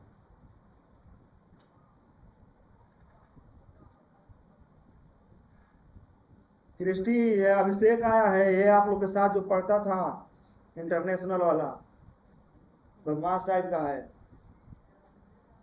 चलो इसका आंसर देख लीजिए, तो यहाँ पर किसी ने आंसर नहीं दिया। हाँ इसका, हाँ सही तो आया है जी, साउथ इंडियन बताया, बी बहुत अच्छा। क्रिस्टी ये बता रहे हैं गलत है। ओके, और ये देख लीजिए, ये इसको पहचान रहे हो आप लोग? यहाँ कहाँ का इमेज लगा हुआ है, आप इसको बड़ा करके देख लेना ध्यान से, फिर से हम बताएंगे आपको। रखाइन स्टेट और यहाँ पर फ्रांस के बारे में क्या कह रहा है, ये बहुत ही चमत्कारिक आपको फिगर मिलेगा। आइए, मेटरनिक युग, मेटरनिक एरा जो होता है किससे रिलेटेड है, वे किस कंट्री से रिलेटेड है? मेटरनिक एरा किससे किससे रिलेटेड है? जल्दी आप लोग बताइए, जर्मनी से, ऑस्ट्रेलिया से, फ्रांस से, या इटली से? मेटरनिक जो था वो किस कंट्री का था, किस कंट्री में मूवमेंट कर रहा था? आप लोग जल्दी बताएं यहाँ पर। ऑस्ट्रेलिया था, फ्रांस से था, जर्मनी से था, या इटली से था? इसका आंसर बताएं मुझे, 35 का आंसर, 35 का आंसर आप लोग जल्दी बताएं। हाँ 35 का आंसर बता रहे हैं ए, क्रिस्टी बता रही हैं ए।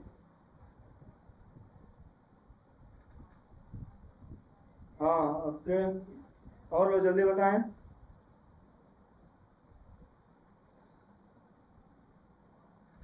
साउथ है, सी बता रहे हैं फ्रांस।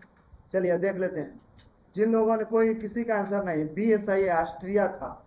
क्या था? ऑस्ट्रिया है, ऑस्ट्रिया से था। मेटरनिक युग जो था वो किस युग से संबंधित था, किस एरा से था? तो ऑस्ट्रिया से था। आप लोग गलत आंसर दिए हो, ऑस्ट्रिया से था। आइए नेक्स्ट आंसर देंगे कि किस क्रांति के दौरान नेशनल असेंबली का गठन हुआ? During which revolution was the national assembly form? बताइए, during which revolution was national assembly form? National assembly को किस असेंबली को किस क्रांति के द्वारा गठन किया गया? फ्रेंच रिवोल्यूशन 1789 या July revolution 1830, revolution of 1848, revolution of 1870? 36 का आंसर दीजिए। क्रिस्टी भी, क्रिस्टी यहाँ पर क्या बता रही हैं? बी बता रही हैं। आप आंसर दीजिए, आप लोग, आप बताएं, आप लोग मुझे आंसर आप करेक्ट आंसर दीजिए। अब तक बहुत अच्छा सा आंसर दिए, फर्स्ट। अब आंसर आना चाहिए, मजा आएगा ना। हाँ, तो यहाँ पर प्रिंसी बता रही है ए, क्रिस्टी बता रही है बी, और बाकी लोग कहाँ गए? तो फटर फटर आंसर दे रहे थे हिंदी में। अब यहाँ और 100% ये रिपीटेड क्वेश्चन है एकदम, इनमें से जरूर आता है 2 क्वेश्चन। 2 क्वेश्चन तो 100% आता, और कौन 2 क्वेश्चन आएगा किसी को नहीं पता है। इसलिए अगर जो आप तैयारी अच्छे से करोगे तो अच्छा सा आंसर आपको मिलेगा।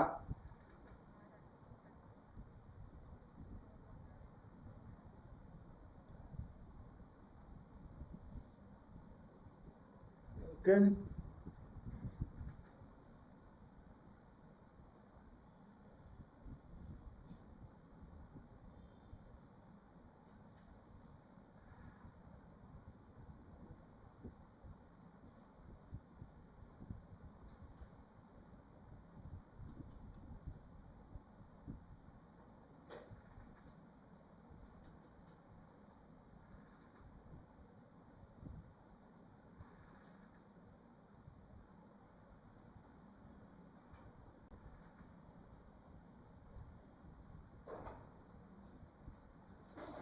ठीक, आ गए। चलिए, हाँ, अभी किसी का क्या है सर, डर के मारे भाग गए? कौन भाग गया जी? अभिषेक?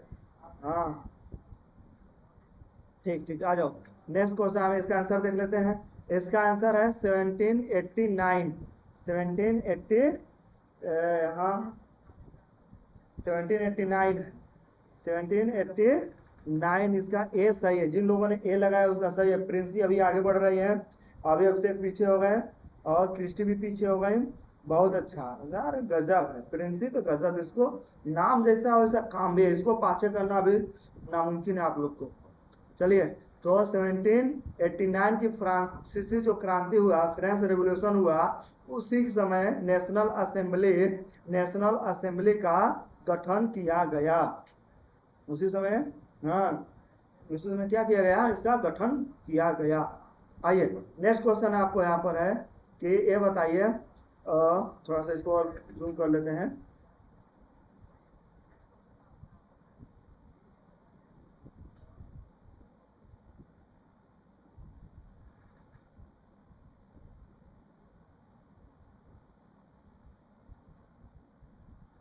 गॉड, कहाँ चला गया जी?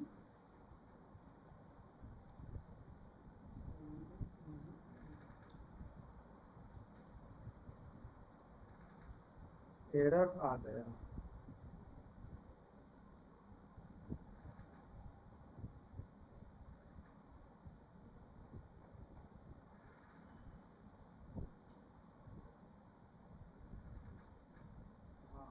ओके ओके, चलिए।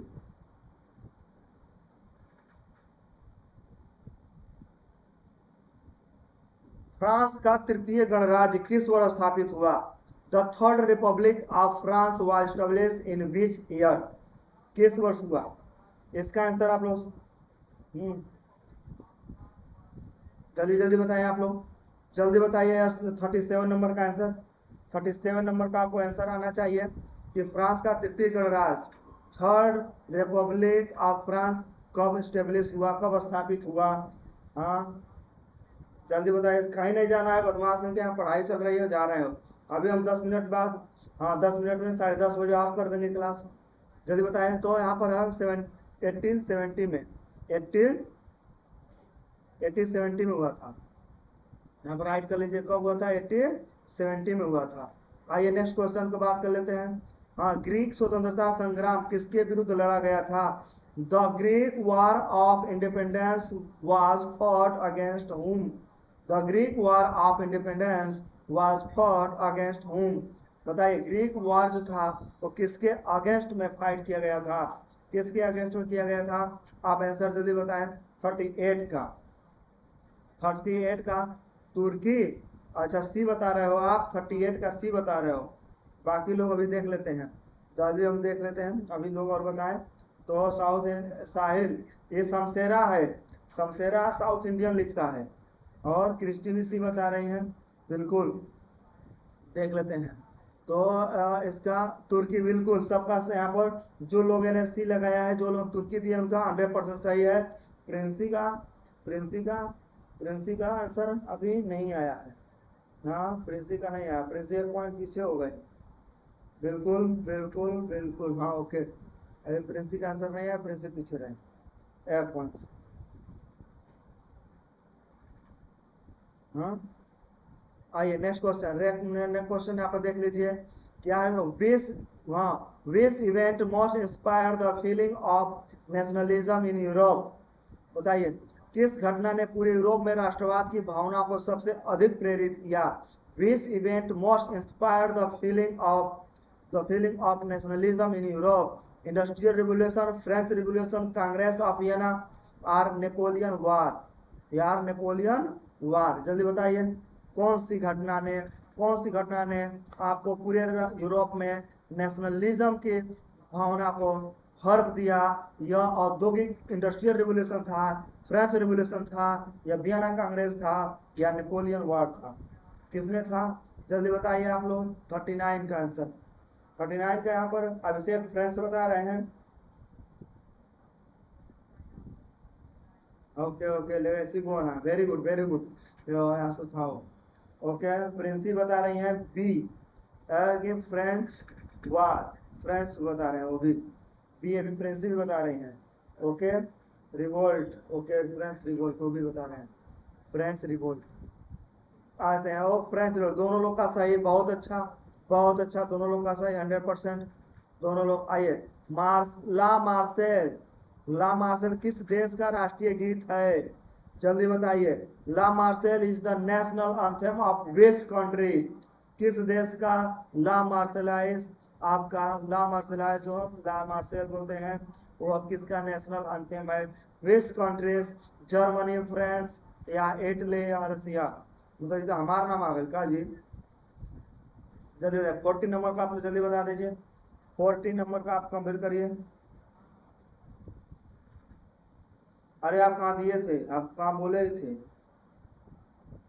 हाँ उसमें सही था आपका, साउथ इंडियन का सही था, अभिषेक का सही था, क्रिस्टी का भी सही था, बस प्रिंसी का नहीं आया था आंसर। हाँ, यहाँ पर क्या बोलते हैं, फॉर क्रिस्टी बता रही है सी, इटली। ला मार्शल कहाँ का नेशनल एंथम है? तो इटली का बता रही हैं। और क्रिस्टी, तो शमशेरा भी बता रहे हैं सी, और अभिषेक प्रिंसी का मैं वेट कर रहा हूँ, ये लोग जल्दी बता दें, फिर आगे किसी एक का आंसर आ जाए मैं आगे बढ़ूँ। ओके, अभिषेक इटली, और no no, one one one one decide, not not both, not both. एक जर्मनी का हो या इटली का हो, ऐसे से जीत जाओगे आप। तो not confusion, a bit confusion complete करिए, यहाँ नहीं चलेगा। ये 1 नंबर पाना है तो कंफर्म आंसर लगाइए। इटली भाई है, जर्मनी कंफर्म बताइए। प्रिंसी कंफर्म करिए। प्रिंसी का नहीं है अभी, नहीं कहेगी सर हम लगाए थे हमको पीछे कर दिए। ओके, प्रिंसी ए लगा रही है, जर्मनी, जर्मनी अभिषेक को कुछ नहीं माना जाएगा जैसे कंफर्म नहीं करेंगे। ओके, अभी तो नहीं आया अभी तक, अभी तक। ओके ओके, हाँ बिल्कुल बिल्कुल नहीं माना जाएगा, नहीं माना जाएगा 100%।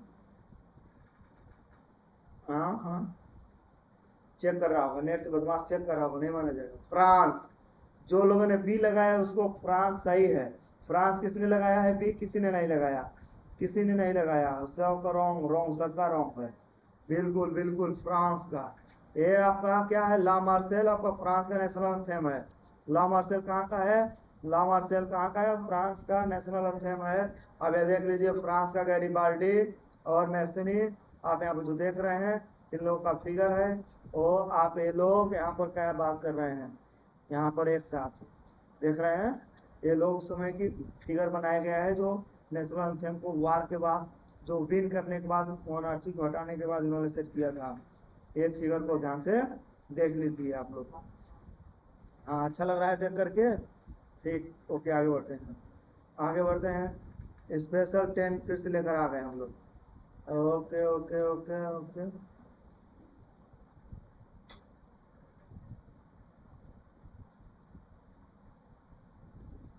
फेडरिक ऑस्टिन किस विचारधारा से जुड़े थे? Frederick Austin was associated with which ideology?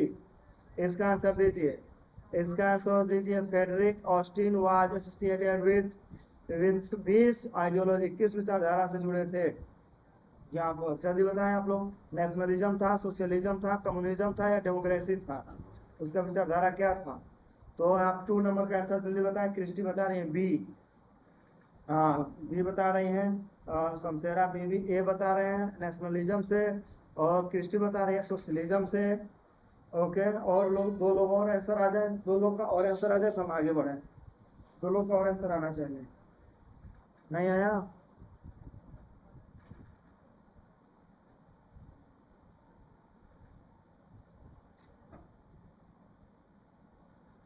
चलिए, नेशनलिज्म से ए, जिन्होंने ए लगाया उनका सही है। प्रिंसी का नहीं, प्रिंसी नहीं दिए हैं। साउथ इंडियन शमशेरा लगाए हैं, ए सही है। प्रिंसी का गलत है, नेशनलिज्म से था। वो नेशनलिज्म था, इसलिए तो नेशन के भाव में और बात को बताया था कि जो नेशन कैसे बनता है, लोगों की इच्छाओं से। ये तो दिख गया, क्वेश्चन ही दिख गया, तो आप क्या बताएं आप। लिख लो आप लोग, क्या आंसर है आप लोग को दिख गया। रूसो का प्रसिद्ध पुस्तक कौन सी है? राइट कर लो, द सोशल कॉन्ट्रैक्ट। हाँ, राइट कर लीजिए, इसको राइट कर लीजिए। सोशल कॉन्ट्रैक्ट आराम आराम से लेकर चलेंगे, माउस से गड़बड़ हो जा रहा है। ओके, हाँ, जब फ्रांस छींकता है तो यूरोप को जुकाम हो जाता है। When France sneezes, Europe catch cold. Who said this? किसने कहा? When France sneezes, Europe, जिसको यूरोप पढ़ते हैं, Europe catch cold. Who said this? किसने कहा था? जब फ्रांस छींकता है तो यूरोप को बुखार हो जाता है, किसने कहा था? जल्दी बता दीजिए, जल्दी करिए। 5 क्वेश्चन और 10 क्वेश्चन है टोटल।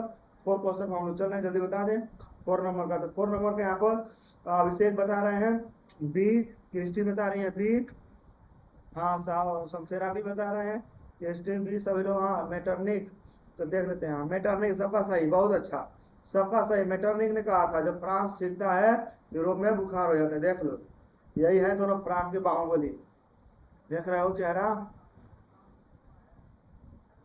हाँ, एक अभिषेक है तो एक शमशेरा है। बिल्कुल बिल्कुल। हाँ हाँ। देख लीजिए, आगे नेक्स्ट चलते हैं,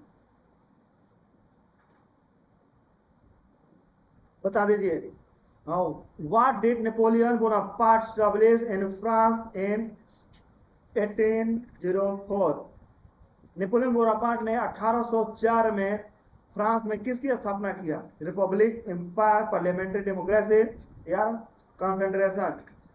बताइए, what did Napoleon Bonaparte establish in France in 1804? हाँ।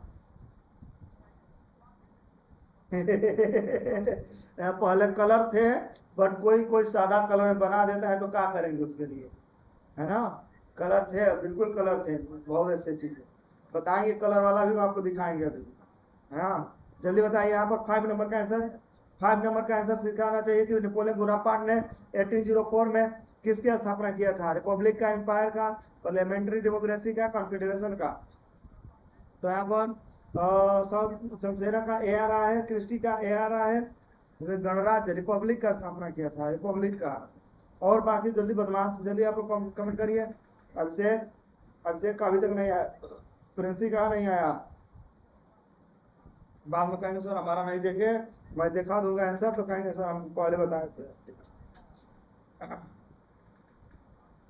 अभी तक आंसर आंसर वेट वेट कर रहा हूँ फास्ट। चलिए टाइम ओवर, टाइम ओवर। क्या है? एम्पायर का किया था, एम्पायर साम्राज्य का, साम्राज्य का स्थापना किया था, न कि नेशनल का। ओके, एम्पायर का स्थापना किया था। नेपोलियन बोनापार्ट 1804 में स्वयं को सम्राट घोषित किया और फ्रेंच एम्पायर की स्थापना की। इसे फ्रांस का इतिहास का नया अध्याय कहा। बताइए, और नेपोलियन जब बोनापार्ट बन गया तो उन्होंने फ्रांस को स्वयं को अपने सम्राट कहा, आई एम एम्पायर, मैं सम्राट हूं, और फ्रांस एम्पायर की स्थापना की। और फ्रांस के इतिहास में पहली बार हुआ था। अभी हाँ, और अब से पीछे बदमाश झूठ बोलता है बहुत। आइए अभी मैं इसको दिखाता हूँ, फोटो भी नीचे मिलेगा, नीचे उसको फ्रांस का नेपोलियन बोनापार्ट का फोटो मिलेगा, मैं दिखाऊंगा। नीचे पर देखो, रूसो को किस उपनाम से जाना जाता है? Rousseau is also known as father of democracy, father of nationalism, father of communism, father of modern education. बताइए, रूसो को किस नाम से जाना जाता है? लोकतंत्र का पिता, राष्ट्रवाद का पिता, साम्यवाद का पिता, आधुनिक शिक्षा का पिता। हाँ, अरे जी वाईफाई कैसे कनेक्ट करा लो। B, father of nationalism. Okay, अब से बी बता रहे हैं, क्रिस्टी भी बता रहे हैं, शमशेरा बता रहे हैं, बी बता रहे हैं। आइए आइए हम आगे चलते हैं, देखते हैं किसका सही है। तो ए, लो फादर ऑफ डेमोक्रेसी, जिसने ए बताया उसका सही है, किसी का नहीं सही है, पागल है सब। एक जो बोल दिया सब वही बोल रहे हैं। फादर ऑफ डेमोक्रेसी रूसो क्या था? Father of democracy, social social contract इसी का तो रचना था। हाँ, विचारधारा लोकतंत्र के लिए बता रहा था। आइए 7 नंबर का, 7 नंबर बता दीजिए। नेपोलियन की हार के बाद 1815 में कौन सा सम्मेलन हुआ? After Napoleon's defeat which conference was held in 1815? Napoleon जब हार गया तो कौन सा ऐसा सम्मेलन हुआ, कौन सा हेल्ड हुआ? क्या है? Congress of Vienna, Congress of Paris, Congress of Berlin, Congress of London. जल्दी बताइए आप लोग। तो इसका अभिषेक बता रहे हैं ए, क्रिस्टी भी बता रहे हैं ए, हाँ शमशेरा भी बता रहे हैं, तो लोग ये बता रहे हो। चलिए देख लेते हैं। अभिषेक भी ये बता रहे हैं। बाय बाय, आए रुक जाओ, 2-3 क्वेश्चन और बचा है। बाय बाय, 3 क्वेश्चन और बचा है, देख लो। तो अब वो सबका सही है। यहाँ पर ए, वियना कांग्रेस हुआ था, कांग्रेस ऑफ वियना। कौन सा वियना कांग्रेस हुआ था? यहाँ पर यूरोप के राजाओं ने पुरानी व्यवस्था बहाल की और क्रांति को दबाने का प्रयास किया, क्योंकि जो नेपोलियन आया था उन्होंने साम्राज्य स्थापित कर दिया था और बहुत सारी व्यवस्था लेकर आया था। 8 का, जर्मनी, जर्मनी की राजधानी कहाँ है? जल्दी बताइए, what is the capital of Germany? Germany की राजधानी कहाँ है? जल्दी बताइए। जब बर्लिन है, पेरिस है, रोम है, वियना है। ये तो 100% आपको आंसर आना ही चाहिए। जल्दी बताइए। ए, अभिषेक बता रहे हैं ए आंसर। जर्मनी की राजधानी कहाँ है? जल्दी बताइए, हम लोग सबका आंसर आना चाहिए अच्छी तरह से। हाँ, आ thank you think to a think to sir यही कहाँ है? ओके, बी किसने बताया? पेरिस। हाँ, बी बता रहे हैं, फ्रेंसी भी बता रही हैं। आइए, जर्मनी की राजधानी बर्लिन है। अभिषेक का सही है, बाकी सबका गलत है। अभिषेक एक पॉइंट एक्स्ट्रा लेते हुए प्रिंसी के नजदीक पहुंच रहे हैं बहुत अच्छी तरीके से। आइए, यहाँ पर जर्मनी की राजधानी बर्लिन थी, जहाँ संसद जो यहाँ पर था, और यहाँ पर ऐतिहासिक स्थल ये भी रिसेप्ट है। दोनों चीजें याद कर लीजिए, राइट कर लीजिए। नेक्स्ट क्वेश्चन देख लो, यही है बर्लिन, यही है बर्लिन का हॉल। यही, ओ भाई गॉड, इतना हमारे बर्बाद कर दिया जी। हम यहाँ लेकर आ रहे हैं, चल रहे हैं। हाँ, देख लीजिए, यह है आपका, देख लो हॉल, देख रहे हो। अब इसे कैसे हवेली बनवाएगा अपना, ऐसे बनवाएगा। यहाँ पर जो कांग्रेस का जो कैपिटल वहां पर था बर्लिन का, ऐसे देख लो बना हुआ। कितने लोग कैसे जुड़े हुए हैं, कैसे लगाया गया है, कैसे बैठ रहे हैं, कंस्ट्रक्शन की बात हो रही है, देखिए इतना सुंदर चीज है, आपको दिख रहा होगा। मिल गया, चलो आ जाते हैं। आप बता दीजिए इटली की राजधानी कहाँ है? Where is the capital of Italy? Italy की राजधानी जल्दी बता दीजिए।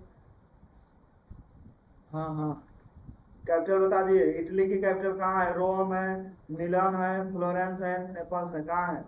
इटली की राजधानी रोम, मिलान, फ्लोरेंस, नेपल्स कहाँ है? जल्दी इटली की कैपिटल कहाँ है? नेट से ना सर्च करिए आप लोग, जल्दी बताइए। तो अभिषेक ये बता रहे हैं, अभिषेक ये बता रहे हैं अभी तक, और किसी लेवल ने? हाँ, क्रिस्टी भी ये बताए हैं, सो क्या बताए हैं, शमशेरा भी ये बताए हैं, बिल्कुल। तो जो लोग, इटली की राजधानी रोम है, एक क्वेश्चन कई बार पूछा गया है, रिपीट हो सकता है, बहुत अच्छा आपने बताया है। इसी रोम को बोला जाता है इंटरनल सिटी। क्या कहा जाता है इसके? इटरनल सिटी कहा जाता है किसको? रोम को। प्राचीन साम्राज्य का केंद्र था यह प्राचीन साम्राज्य का केंद्र था, ये भी आप देख लिए। 10 नंबर क्वेश्चन में आ जाइए। फ्रांस की राजधानी क्या है और इसे किस नाम से जाना जाता है? What is the capital of France and why what name it also known? जल्दी 10 नंबर का जल्दी आंसर बता दीजिए आप लोग। 10 नंबर को बताइए, हमारा भी टाइम हो गया, चले खाना वाना बनाए हम लोग, जल्दी बताएं।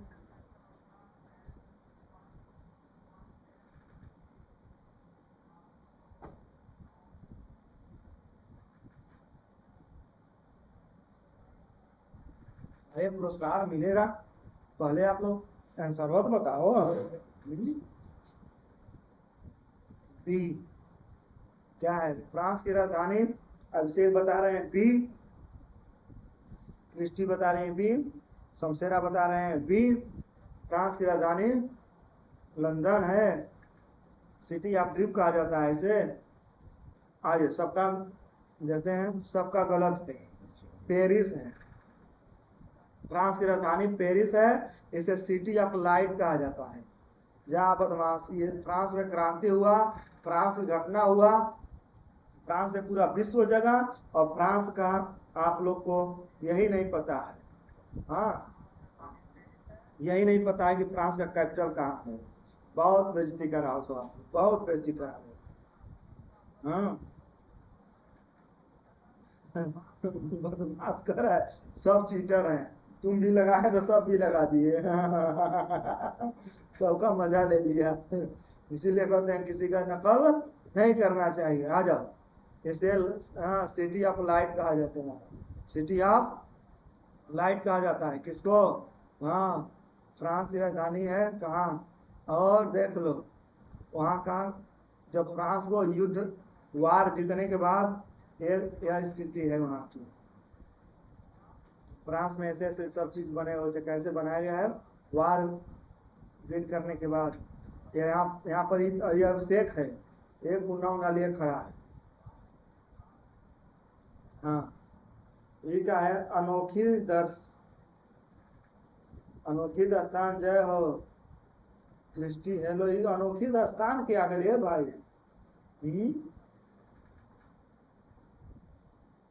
भारत तो हर बदमाशी खत्म हो जाए, आ जाइए। हाँ, रहने दे दो, क्या आंसर है आप लोग देख गए हो।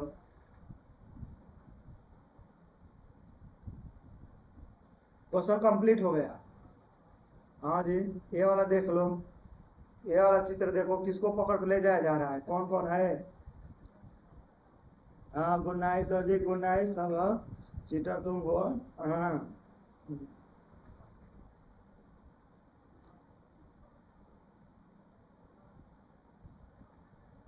राम राम, अनोखी दर्शन रघुकुल सदा रित चली जाए, राम जाए पर वचन न जाए।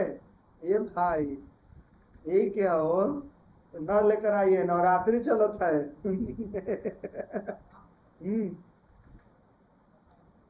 देख लीजिए, यहाँ पर देख रहे हैं आप लोग फोटो, ये किंग है, राजा। और ये जो जनता ने उनको पकड़ा, पकड़ करके गिलोटिन पर चढ़ा दी थी। और शहरों में रानी को भी पकड़ा गया था, और राजा को भी पकड़ा गया, उनको मंत्री को भी पकड़ा गया। इन दोनों लोग को पकड़ करके गिलोटिन चढ़ा दिया, फांसी पर चढ़ा दिया गया था। वहां की है ना, ये चीजें हैं। एक फिगर आपने देख लिया, बाकी कवर करा दिया। और एक फिगर है इटली का, आप एक फिगर आप इटली का देख रहे हो, अच्छी तरह से देख लीजिए। हाँ, इटली के जितने स्टेटों में डिवाइड था, बटा हुआ था, यही है। ये वाला एरिया आप देख लें इंडिपेंडेंस से। ओके, यही एक फिर है। ये देख लीजिए, एक सुंदर सा शहर। जाते जाते आप अच्छी अच्छी चीजें देख लीजिए, ताकि आपको सब अच्छा लगे, आपका दिन शुभ ना हो, आपकी रात्रि शुभ हो, अच्छा नींद आए, अच्छी तरह सो, यहाँ घूमने का देखने की तैयारी करो। देख रहे हैं कैसा लग रहा है, और सुंदर सा।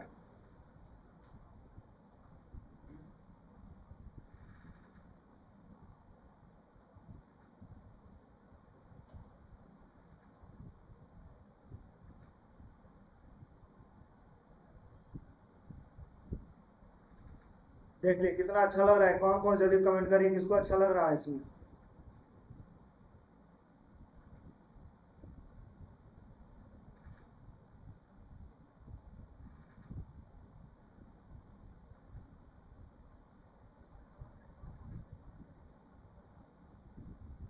और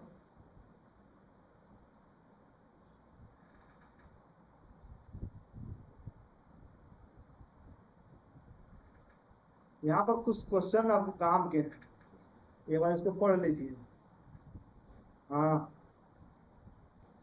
नेपोलियन ने किस देश पर आक्रमण किया लेकिन असफल रहा? ये क्वेश्चन बहुत है आपके काम के हैं, बहुत है, अच्छे हैं। आप जरूर इसको एक बार कवर देख लीजिए, एक बार आप उसको पढ़ना चाहिए, है ना, बिल्कुल आप लोगों को पढ़ना चाहिए।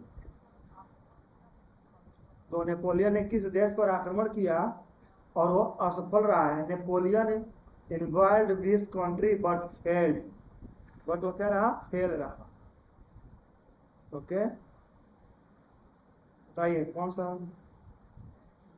किस कंट्री पर किया, आप लोग कमेंट आना चाहिए।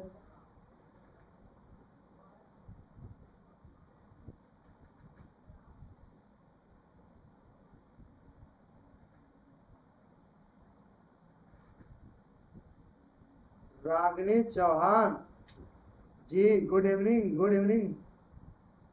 कहाँ आपका रागनी नाम है, कुछ और नाम है? ओके, इतना इतना कमेंट कर दिए लोग, हम कहाँ बताएं।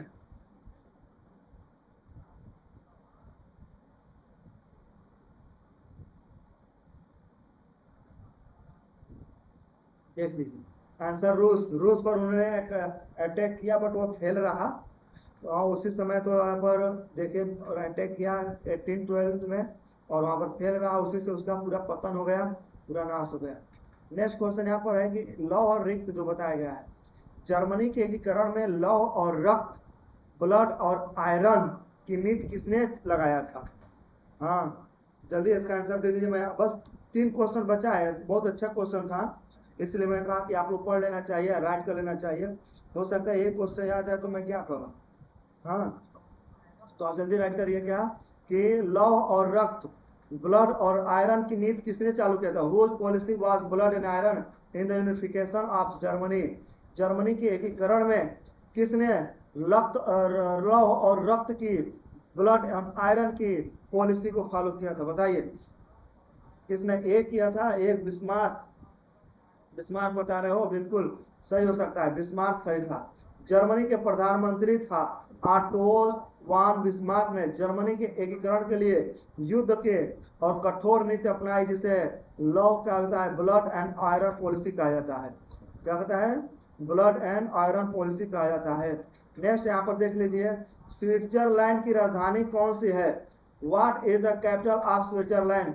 कि स्विट्जरलैंड की राजधानी कहाँ है, बिल्कुल बता दीजिए। जेनेवा है, बर्निंग है, और ज्यूरिख है, और क्या लौजान है। तो जल्दी बता दीजिए, वो 3 क्वेश्चन बचे हैं, कंप्लीट कर लेता हूँ।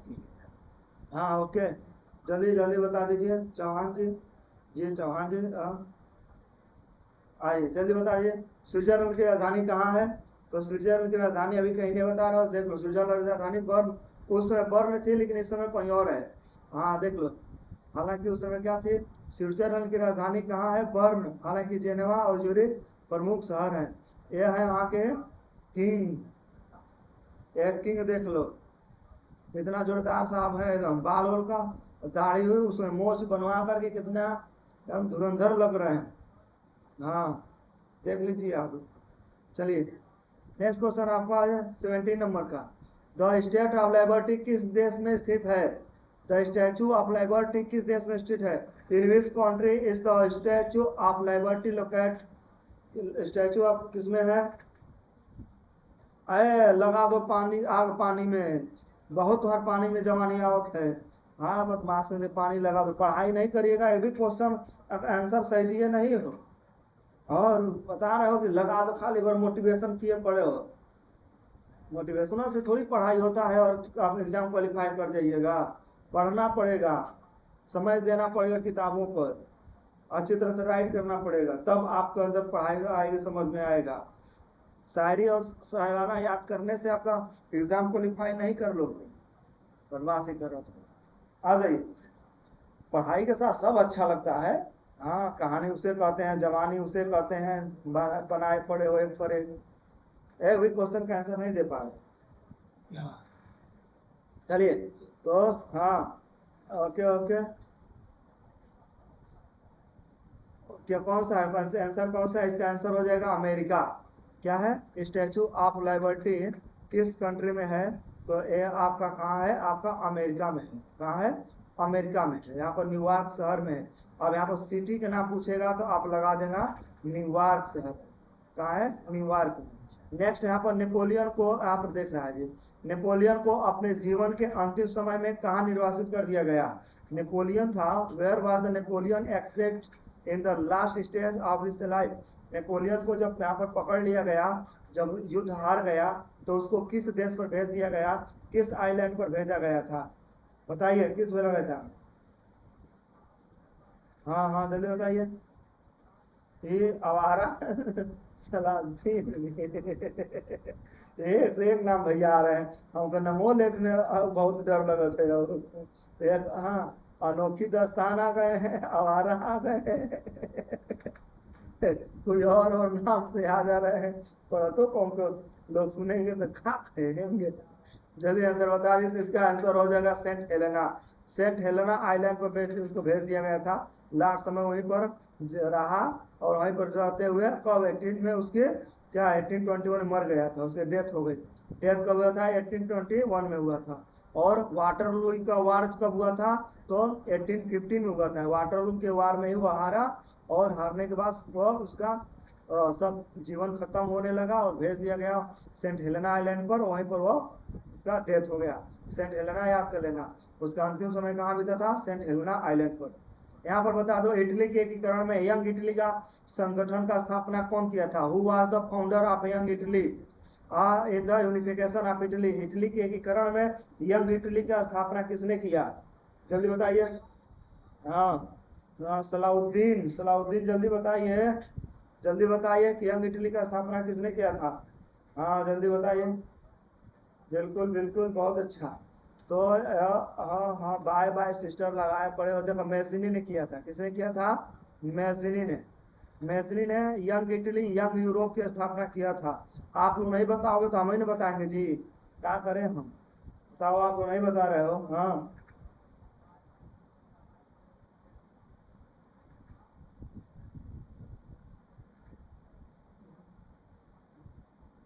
अरे ठीक है, सब्सक्राइब करो, अनसब्सक्राइब करो या दूसरों से सब्सक्राइब करवाइए। आपकी अच्छी, अच्छे रहोगे तो अच्छा सोचोगे, अच्छा करोगे और आपके अंदर जो सा विचार रहेगा वैसा वर्क करोगे। अगर जो आप अच्छे व्यक्ति होगे, अच्छे इंसान होगे तो सब्सक्राइब कराओगे, दूसरों से सब्सक्राइब करवाओगे, इसको बताओगे और सपोर्ट करोगे। और हमारे इतने स्टूडेंट हैं, इतने जुड़े हुए हैं, उसमें आपको भी स्थान रहेगा अच्छा खासा।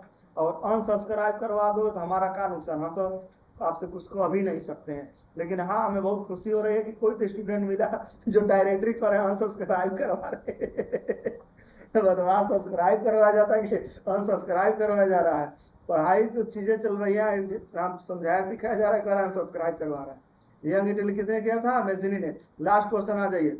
लास्ट क्वेश्चन ये दिया है कि हाँ, यूरोप का सिक मैन किस देश को कहा जाता है? यह सबसे ट्रेंडिंग क्वेश्चन है, लास्ट में इसको रखे थे हम। और लास्ट वाला सबसे धुआंधार होता है, सबसे मस्त होता है। तो आप लोग इसको बता दीजिए, यूरोप का सिक मैन, यूरोप का सिक मैन किसे बता रहा है? सिक मैन ऑफ यूरोप किसे कहा जाता है? जल्दी इसको बता दीजिए। हाँ हाँ जी बिल्कुल बता दीजिए।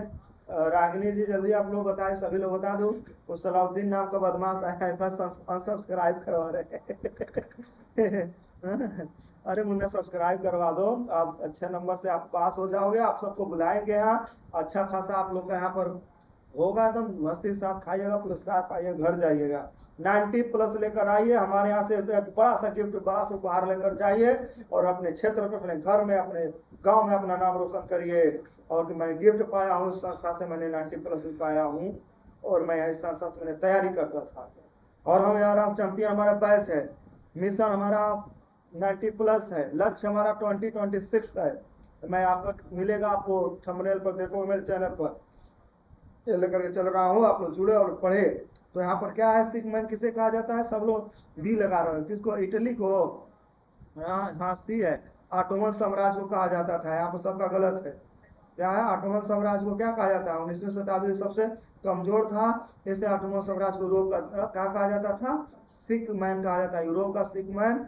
सिक कंट्री किसको कहा जाता है यहाँ पर? तो ऑटोमन साम्राज्य को कहा जाता था। आप सी लगा रहे हो, उसके पहले सबका गलत था। आइए सबको गुड नाइट, गुड नाइट। आप लोग चलते हैं सबका। अब बहुत बहुत हाँ, सबको इधर उधर की बातें ना किया करो, सब पढ़ाई की बात करो। शायरी वायरी सब गलत बात है, पढ़ाई में शायरी बनाओ, उसका ट्रिक बनाओ ना। आपको फॉर्मूला है उसका ट्रिक बनाइए, जो जीवन परिचय है उनको, जो कृतियां हैं उनकी रचनाएं हैं उसका ट्रिक बनाइए, शायरी के माध्यम से, गाना के माध्यम से। आप जो वार हुआ है उसका बनाइए, आप जो कैपिटल्स हैं उनके राजधानी है बनाइए। जो आप में मैथ में फार्मूला है, जो केमिस्ट्री में फार्मूला है, जो फिजिक्स में आपका लग रहा है रूल्स, उन सभी को आप शॉर्ट ट्रिक के माध्यम से आप शायरी बनाइए, सॉन्ग बनाइए और गुनगुनाइए। वो ना मजा आएगा आपको। हिंदी में जो आपको मिल रहा है, पद्य मिल रहा है, गद्य मिल रहा है, पद्यों में आपको अलंकार है, छंद है, समास है, उन सबको आप ट्रिक के माध्यम से बनाइए और रट्टा मारिए। इससे सुंदर अब क्या हो सकता है? यही किस्सा कहानी तुम्हारे याद में जवानी वाली बनाए पड़े हो, पगलाए पड़े हो, का जवानी उसे कहते हैं। चलिए गुड नाइट सबको, गुड नाइट। और बहुत सुंदर, बहुत अच्छा। आप सभी ऐसे देखते रहे, जुड़ते हैं। कल हम लोग की क्लास फिर 8:30 में स्टार्ट हो जाएंगे, मैथ के साथ के क्लास चलेंगे और दूसरे बोर्ड पर क्लास चलेगी। बहुत बहुत धन्यवाद आप सभी को, बहुत सुंदर।